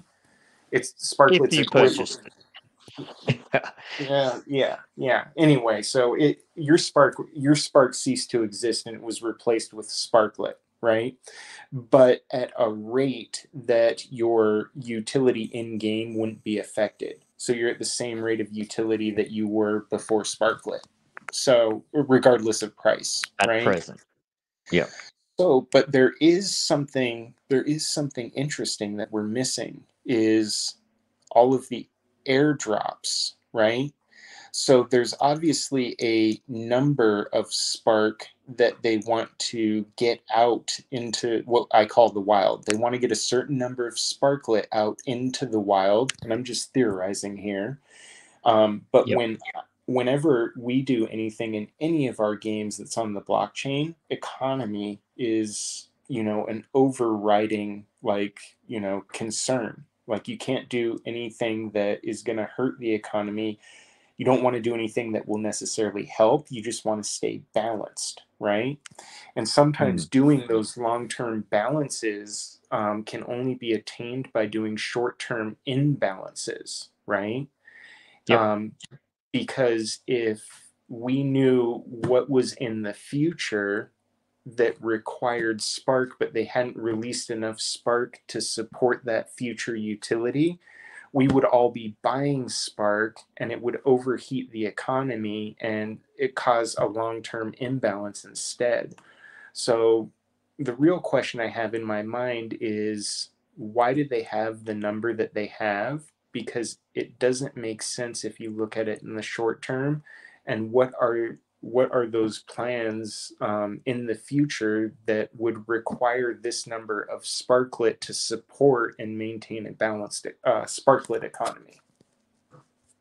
Yeah, it's probably an interesting take on it, and it makes a lot of sense because we're all expecting a rebalancing of the in-game Sparklet economy. There's been talk about Sparklet has to power your cars, and you know, if you want to create legits, you're going to have to burn Sparklet. So there is that whole side of the economy and paid transportation mechanics and whatnot. So yeah, I wonder if you're dead right. Maybe there is a certain number that's out there that they need to get out into the economy, and maybe once they hit that number, that'll trigger these. Yeah, The point of that will reveal itself with some of the changes that we all expect are coming. yeah. So I just tell people, not financial advice, but Yes. you can never go wrong by always buying and never selling. Yes, up to a point. Yeah. That kind of covered one part of my question. The other part of the question that I wanted that was kind of related to that was kind of how you now get the team on board with Upland. How did you go about getting Upland on board with the vision that you had from Nextworld? Is this something that was forged at Genesis Week and that, or did you just go through the UDN process? I went through it went through the standard developer application at first, Yep. because I knew there'd be a huge waiting period, so we could just tinker around in the background while we waited for some feedback, which we Yep. never actually materialized. But it probably never materialized because about 2 months after I submitted our developer application, and I could be wrong on these timeframes, so nobody shoot me. Is the hackathon was announced, and I just got done submitting the developer application, so I was like, "Eh, let's submit this too," right? Yep. So I submitted it, and then they came back and said, "Hey, congratulations! You're in the top 5, I guess, like top 5." And I was like, "Oh wow!" And at that time, I was getting into Upland Twitter, right? And whether anybody likes it or not, there's always a human dynamic to everything. You don't just, sit on your own merits or laurels. There's politics. And in Upland, I like to call it, and don't like to refer to it as Upland politics. I like to refer to it as Upland royalty, right? And so, watching everybody's podcasts, watching Upland Twitter and the Discord, there's definitely Upland royalty. And so when I saw who was on the list for the hackathon, I was like, holy it to me as like, say, a community outsider, I was like, well, we're lucky to be going because it's, for Upland Royals. And then there's, Jsawyer. Yes. Yeah, there's no shortage of drama if you want to dive into it, that's for sure. And then I think I would like to say that we've got a really strong team, and that our track record is what got us there, and the team is what got us there and got us that number 2 spot. But also, they had a surprise judge at the hackathon um, from Sandbox, and so Nice. when I was introducing the team, like I was like, Pavlo is one of our founders, and I was like, I pointed at him, I was like, Pavlo, right? And he was like, "Yep," because Sandbox is well acquainted to us. So I'm sure that when Yep. they did their deliberations, that guy was able to relay our massive success in the Sandbox, which I would say Awesome. that we white label a lot of stuff, so we can't like even say that we were the ones that created it. But I would say that, Yep. oh man, conservatively, I would say that 60% of all Sandbox content has gone through our hands, if not higher, if Amazing. not 70. Wow. Wow. So, but the Sandbox dude that was there knew that, so I'm sure he was able to relay to Upland in their deliberations, like, oh, you guys got some, you got a serious team up there, like they're Yeah. the real deal. Yeah, that's awesome. That's good to Oh, hear. so you did say something I want to go back to, because I Yeah. want to use it to encourage people. You were saying that the guys and girls tinkering around in their basements. Yep. Tinker. The only thing that stops the tinkerers from becoming great and making a lot of money is monetizing, right? So if somebody comes to like Quailwood, right? Hey, Jsawyer, we want to have like an experience for Upland, right? That Quailwood will host, and here's my idea. Like Rodrigo, right? Here's my idea, and he has a well thought out idea that's a game design, and we had him do a game design document, which is basically like a roadmap for developers, right? And he produced a game design document that was, I think it was around 33 pages, well thought out, He's an just animal. Yep. animal. He showed it to me. I was like, "What? You're a Yeah. savage! Yep. Yep. You're a maniac!" Because Yep. usually people give us an idea. It's a one pager, right? We even called it one pager, and here he is. Yeah. Yeah. Anyway, so then it's like he's like, "Yeah, I'd love to do this. I've been thinking about this for a long, long time," and it shows because of his work that he did. Anyway, so then it becomes a simple matter of creating a budget, right? A budget, a timeline, and then how to pay for it. Because Rodrigo can't pay for it. I couldn't pay for it by myself, right? The only reason we can pay for Next World is because we do work on other games and have income and revenue for the studios, right? Yep. A project like Next World, I can't even imagine. It's maybe not like the best short-term business decision, and but goes to feed our passions of creating, right? Yep. But a project like Next World, total cost is probably going to be into the six figures. Yeah, it So, adds up very quickly. Yeah. oh my gosh! So somebody's like, "Oh, but you won the hackathon." we Yeah, got we got that we kind got of a goes to my point with. we got Well, we got sorry, a thousand go ahead. a thousand a thousand dollars to start, Yeah. and It, then when we yeah, hit MVP, we get another 7,500. I'm like, I yeah, wiped my ass with that $1,000. yeah. Yeah, it kind of goes to my point where for the other layer twos that have come before, yeah, the amount of it's not just time. All of these things, it costs money as well. And yeah, I wasn't trying to be derogatory when I set up, the in your basement sort of situation. I was just trying to set the scene. And I've been that person myself as a hobby game developer.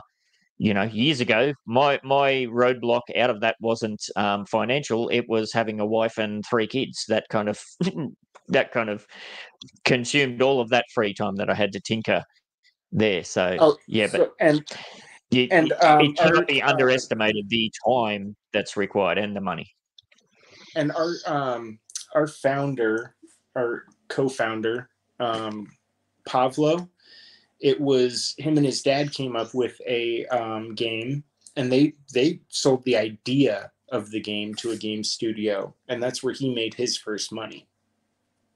Was Nice. selling the idea. So yeah, all the hobbyists, you're just one conversation away from the relationship that you need. So you just get out there, keep talking, keep tinkering, keep releasing like ideas and promos, and eventually you run across like say me, who goes, actually that's great.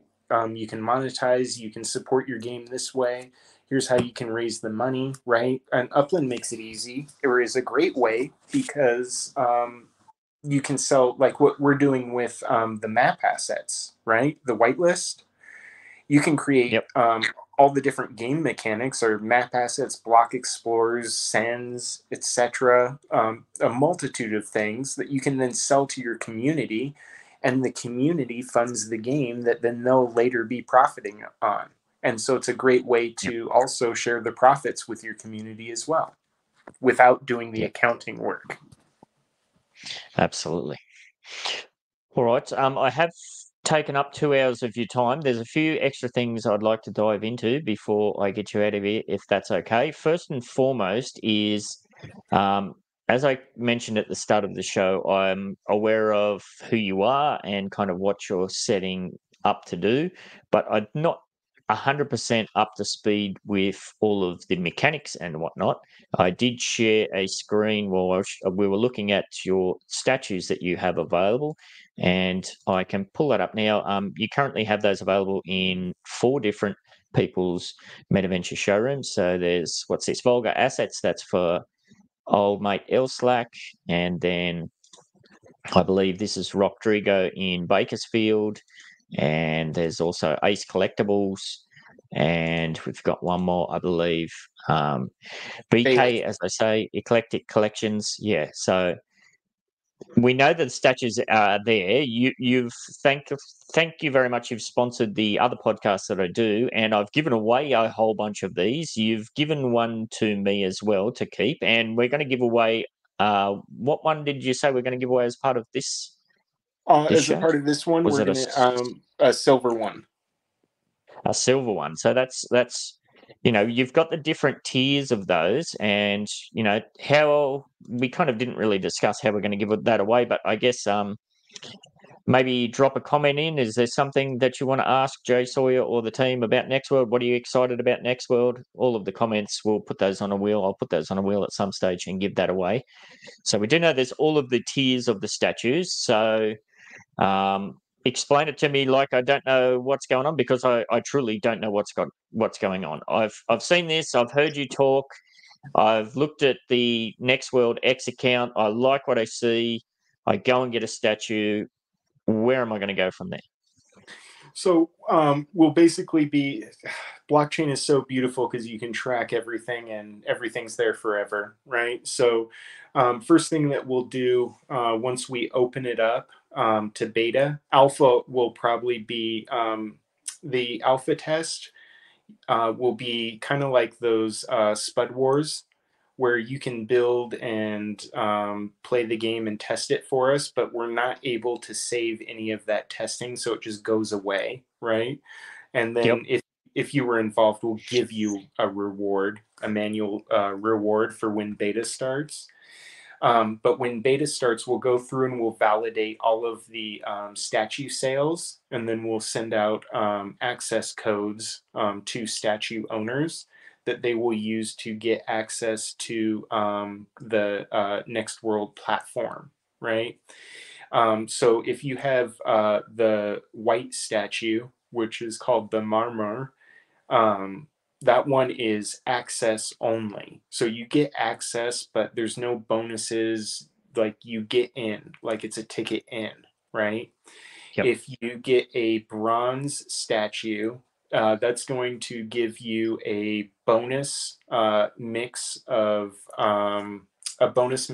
resources, so that you're able to build one, and it'll be random too. So you'll be guaranteed to build one, and maybe be lucky enough to build two starting structures to start mining resources.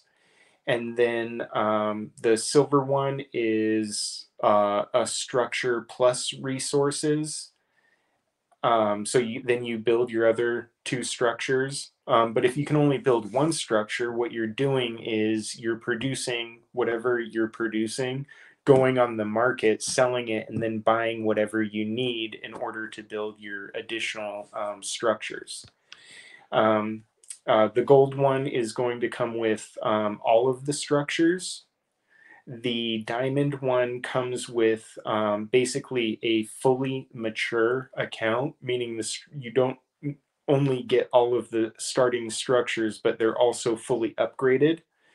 And then the upgrades from our artwork that we've released, you can see that it's based on a hex system. The hexes will be in different biomes as well.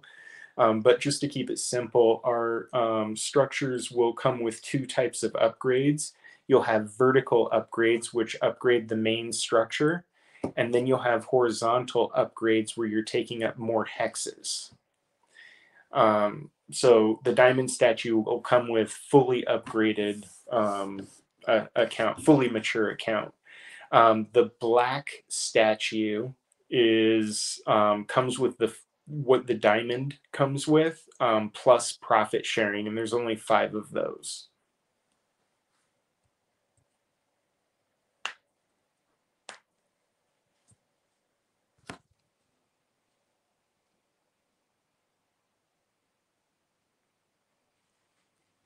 Oh, you Sorry, we froze just for a lost. bit. Yeah, I think my kids are waking up and starting to turn on their devices was probably the case, and starting to sap out the internet. So sorry, we just cut off there. Yep. No worries. So that's those are the different statues. They just come with starting bonuses. Very good. And yeah, you can pick those up in the different shops, and there's different price entry points, of course, for the different types. How All of have them. sales and things been going? Oh, sales have without us. We haven't released any like real marketing for Next World yet, so I'd say, in my opinion, sales have been impressive. Right? Nice. Buying one of these statues, they're for sale in USD because that's what we need to utilize to pay our people. Our developers don't accept UPX at this point. But Ace Collectibles does have several statues that he's purchased that he is reselling for UPX. Yeah. Cool. That's good to have that option. And you have been exceptionally generous in giving out a bunch of them away as well. So yeah, Yeah, on behalf of the community, I definitely appreciate that aspect of it. I think it's the people that are they're given out in contests like yours, and so they're going, even though they're randomly being given away as prizes, they're falling into the hands of what we call, like, say, core players, right? Yeah. So Yeah. the The most chances, engaged. all all a bad actor would need to do is purchase one, right? So we don't know if, like, say, a bad actor will, or somebody that will try to be a bad actor is going to purchase one. Um, However, we're fairly guaranteed that it's not a bad actor that's winning one, because they're an engaged community member that everybody knows and, pretty much loves, right? Yep. So Yes. Yeah. That's a good point. the giveaways help ensure a healthy gameplay and healthy economy, because we have players that we know and trust playing the game with us. So for that first for the beta test, the first iteration, I'd really like it just to stay, and even if we sold, a 25, 30, there's a lot of statues that can be minted. Even if we sold 30% of them, or, we're still probably not anywhere near paying for Next World. And so Yep. Of course. I really want the first iteration beta test of Next World to have that family feel, or at least the exclusive club feel. Yeah. So you're not getting ahead of yourself, slow and steady, using that as an initial kind of period almost. So, yeah, that's cool. And I really, buying a statue for Next World is any way you can look at all the risk factors and do research, DYOR all you want. Yep. But you guys, like, nobody knows us outside the sandbox and Roblox, right? Yeah. Um, Yeah. Buying a statue is a big risk, and I want the people that buy statues to have the biggest reward, because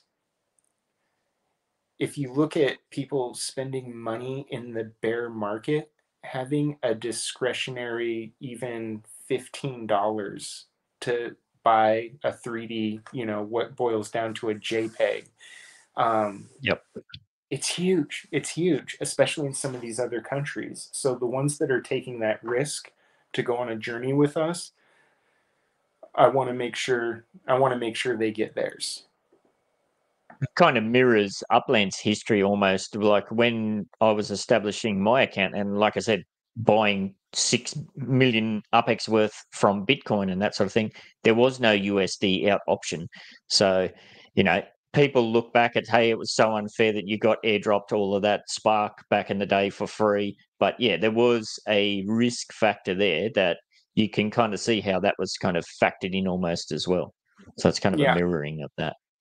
I do like how like how Upland does that for, like, the passes burning and stuff. For example, getting the blueprints, like, you knew that was on the horizon just by their past actions. And Yeah, yeah. honestly, if you want to know where Upland's heading, all you have to do is get in the developers' heads, right? So just listen to Dirk whenever he talks. Like, he's pretty open about what they're doing and where they're heading. Yes. All right. Now, sticking with Next World for a little bit longer, we do have the Next World Discord as well, and there is a bit of a roadmap that you've got there. Maybe you could just walk us through that if that's okay. Are you able to read that on your phone, or do you want me to read that out? Um, Actually, you're gonna have to read that out to me. Yeah, that's all right. So you've got secure and release website and basic framework. Websites working on currently, I would imagine. Mm-hmm. Yep. Allow users to register and establish lands and explore and unlock plots by clearing them. Mm-hmm. What do you mean there by clearing them? So, and over on the left hand side for the channels, you see that layer 2 game 1 Yep. down. Yep. If you click, if you have to scroll up.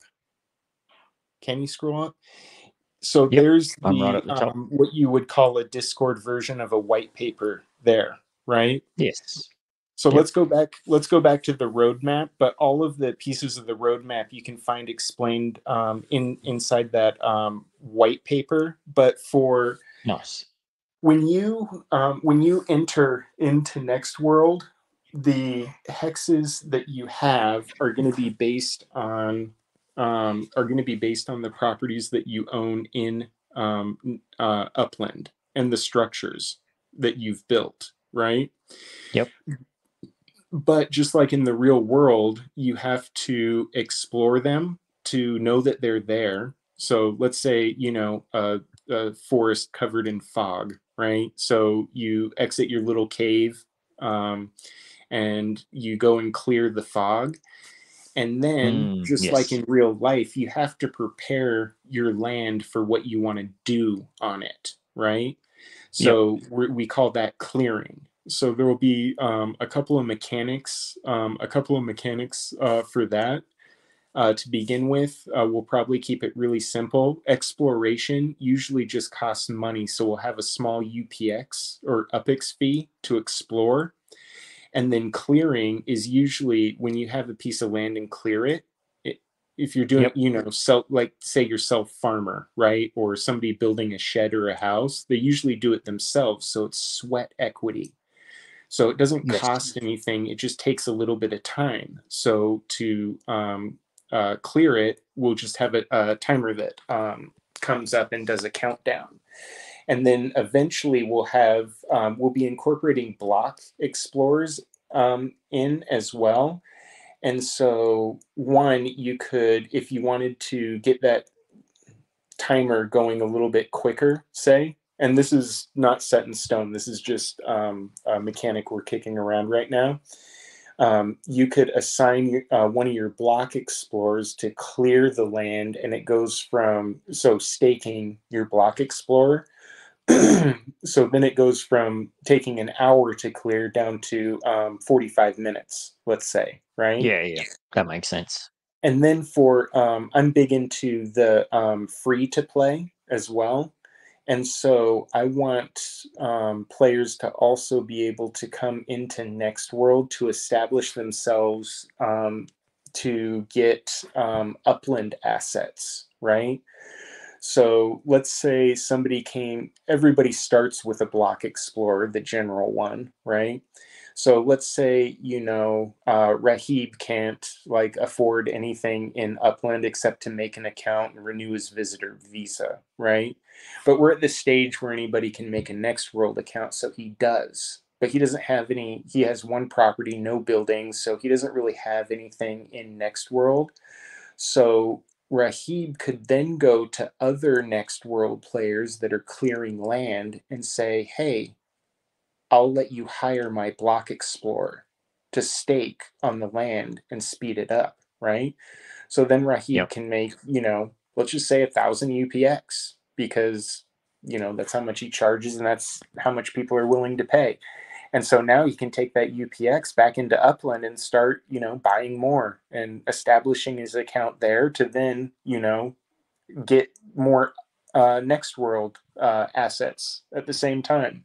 So we want it to be that type of relationship where we're not just bringing Upland players up into Next World, is we're getting players from outside Upland into Next World and then bringing them down into Upland as well. Yeah, there's definitely a massive gap in the market for that particular aspect of it all. So yeah, that's cool. So you're taking what is well established game mechanics, clearing lumber and turning it into different resources and upgrading and all that sort of stuff, and then taking it to the next level with the blockchain aspects and everything else, the flexibility that you can do with, empowering block explorers or map assets or whatnot. No, that sounds cool. And of course, the key to all of that, if you're listening and you like what you hear, is to get yourself one of those statues. However, if you take part in the competitions, like I said, drop a comment in the YouTubes on this show. I'm sure other shows are doing giveaways as well. And And yeah, there are if you several other collect options out there. if you collect Yes, I three was going to of ask you. any, yeah, if you collect three of any tier, you can trade them in for the Yep. next tier up. So, Oh, yeah, you can significant if you win two whites and you want a bronze, just go buy yourself another white, and you just got a bronze for $15. yeah, yeah. Is that a process that you're handling manually on a case by case situation? Yeah, that's a process that we handle manually, and usually it's handled by people go to where they're comfortable. So they might not be, necessarily talking to me. They're talking to the reseller, Rodrigo, like say for example, right? And they go, "Hey, Rodrigo, I've got three whites, and can I turn them in for a bronze?" And then Rodrigo will usually just take care of it. Yep. Awesome. All right. Is there anything that I haven't asked you about or that we haven't touched on as far as Next World goes before we wrap up with a little bit some other stuff? Got to be careful, bro. I could do a whole nother 3 hours TED talk right now. Yeah, well, I'm sure once everything is up and established, you'll have a lot more that you'll be able to discuss and work through. Or maybe that's a point too. Are you looking to put out yourself as a team, like YouTube tutorials, your own content creators, and that sort of stuff? No, we generally try to do as little as possible on those secondary and tertiary activities, Yep. because we want to leave space for others. So we That's don't want to fill the whole room. We want to take up as little of the room as possible so that others can grow to fill that space. awesome. Yes, that's a lot of That's potential.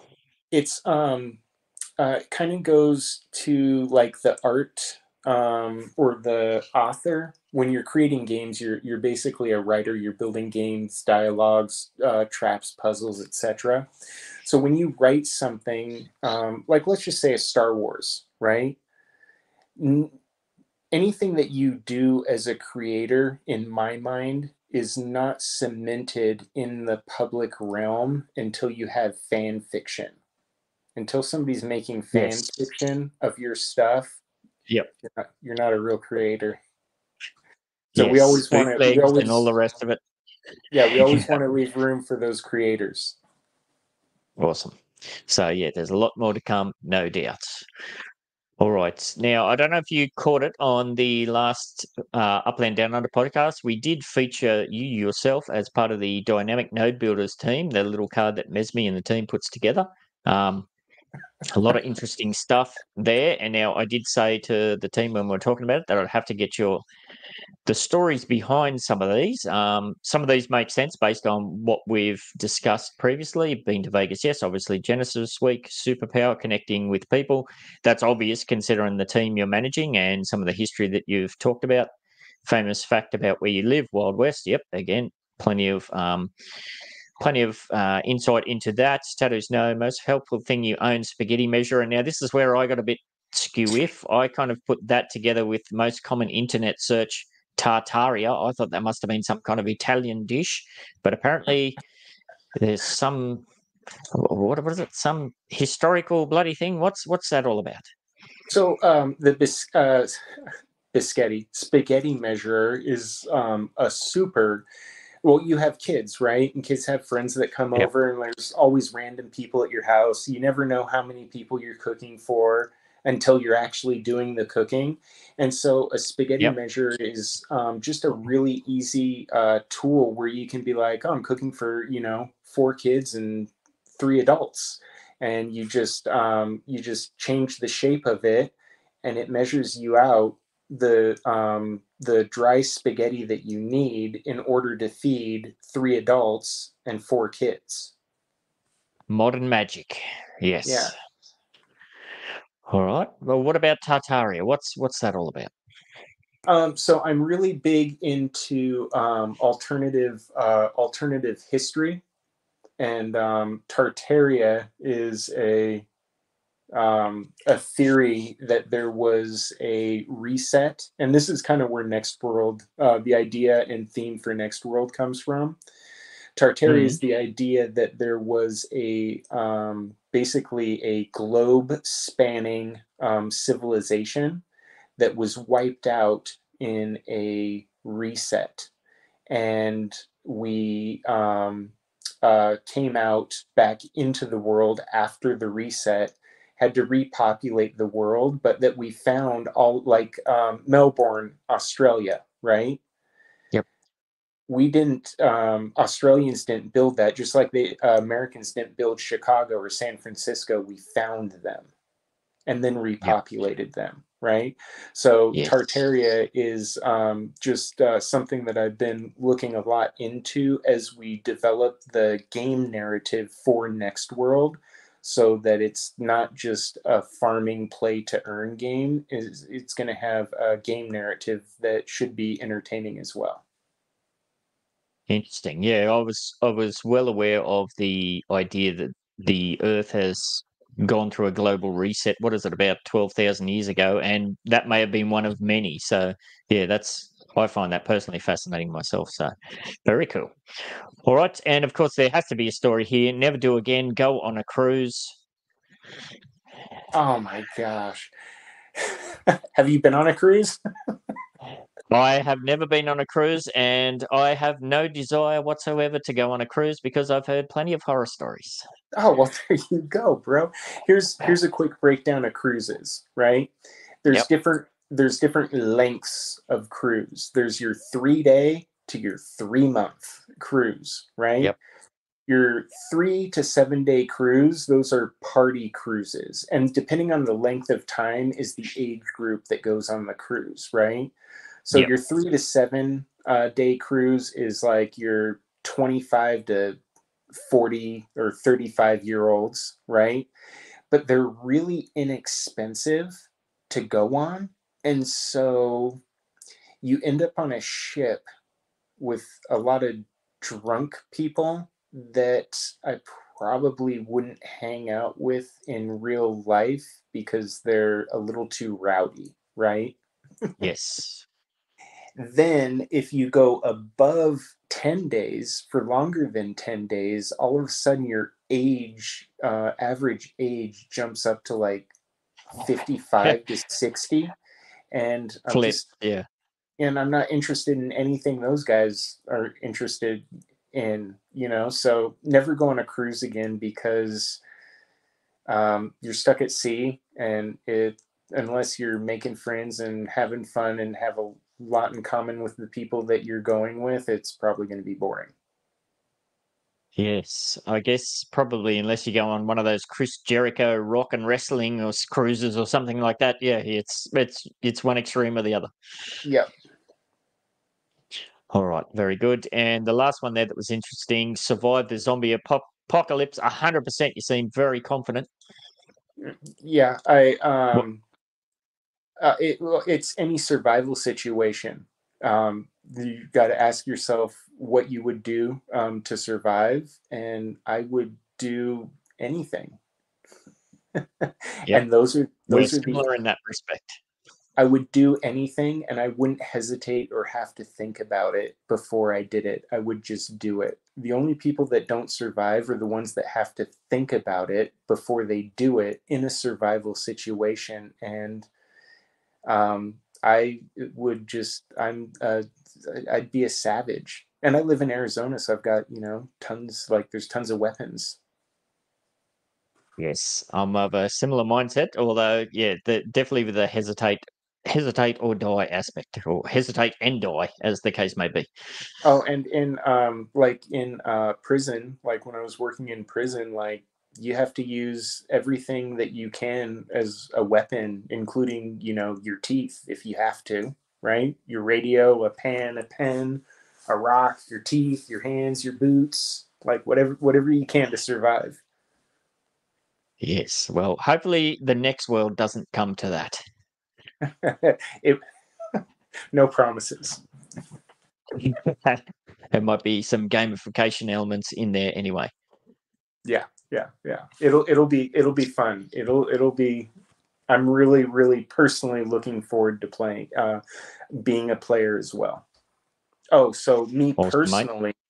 me Yep. personally, I will be eventually, not yet, because there's having a statue is great and all, and maybe we'll have a bonus for length of time that you owned a statue before the game was released.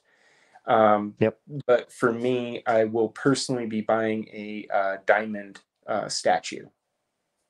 Nice. But Yes. if I was to advise anybody, I think the biggest bang for your buck, economies of scale, right? I definitely think that's the silver statue. Nice. And don't forget, we're giving one of those away as part of this show. So drop the comment in and you might find yourself with a key to the next world. Thank you very much, mate. It's been fascinating to get an insight into yourself and what you're all about, your journey into Upland, and of course, everything that you have set up and are setting up to do. I wish you the very best of luck with it all. Looking forward to keeping up to speed with everything that's going on, and who knows, I have been looking for a layer 2 that's going to capture my attention, and I do have one of the statues thanks to yourself and the team, so I'm hoping that this is going to be it. I'm definitely open to the possibility, and as I kind of said, I'm definitely looking for something to sink my teeth into and to drag me full on back into the world of Upland yet again, and that just might be the key. So we'll wait and see. We'll get you back there, and then who knows? Maybe you'll get back into your hobby building, and we'll do a layer 3 for you as well. Sounds good, mate. All right, stick around, and I'll catch up with you and cover a few things on the back end. For everybody else, yes, make sure you get your comment in, and I don't know, I'll probably do a quick live stream. That'll be a spontaneous thing I do through the week just to run that publicly for the giveaway as well. So you don't know how much time you've got. I guess I'll probably leave it at least a week, give you plenty of time, because I know some people, they wait to catch up on the podcast till they're, I don't know, walking their dog, or as you said, getting your steps in or something like that. So we'll leave it for a week, and then I'll do a quick giveaway. All right, mate. Thank you very much again, and I'll leave the last words for you, and for everybody else, I shall catch you later. All right. See you guys later. If you have an Upland NFT or Metaverse product, service, or event to promote, or you're just someone engaged in Web3 who'd like to have a chat, send me, Ben68, a DM on Discord, or drop a YouTube comment to discuss and secure your spot.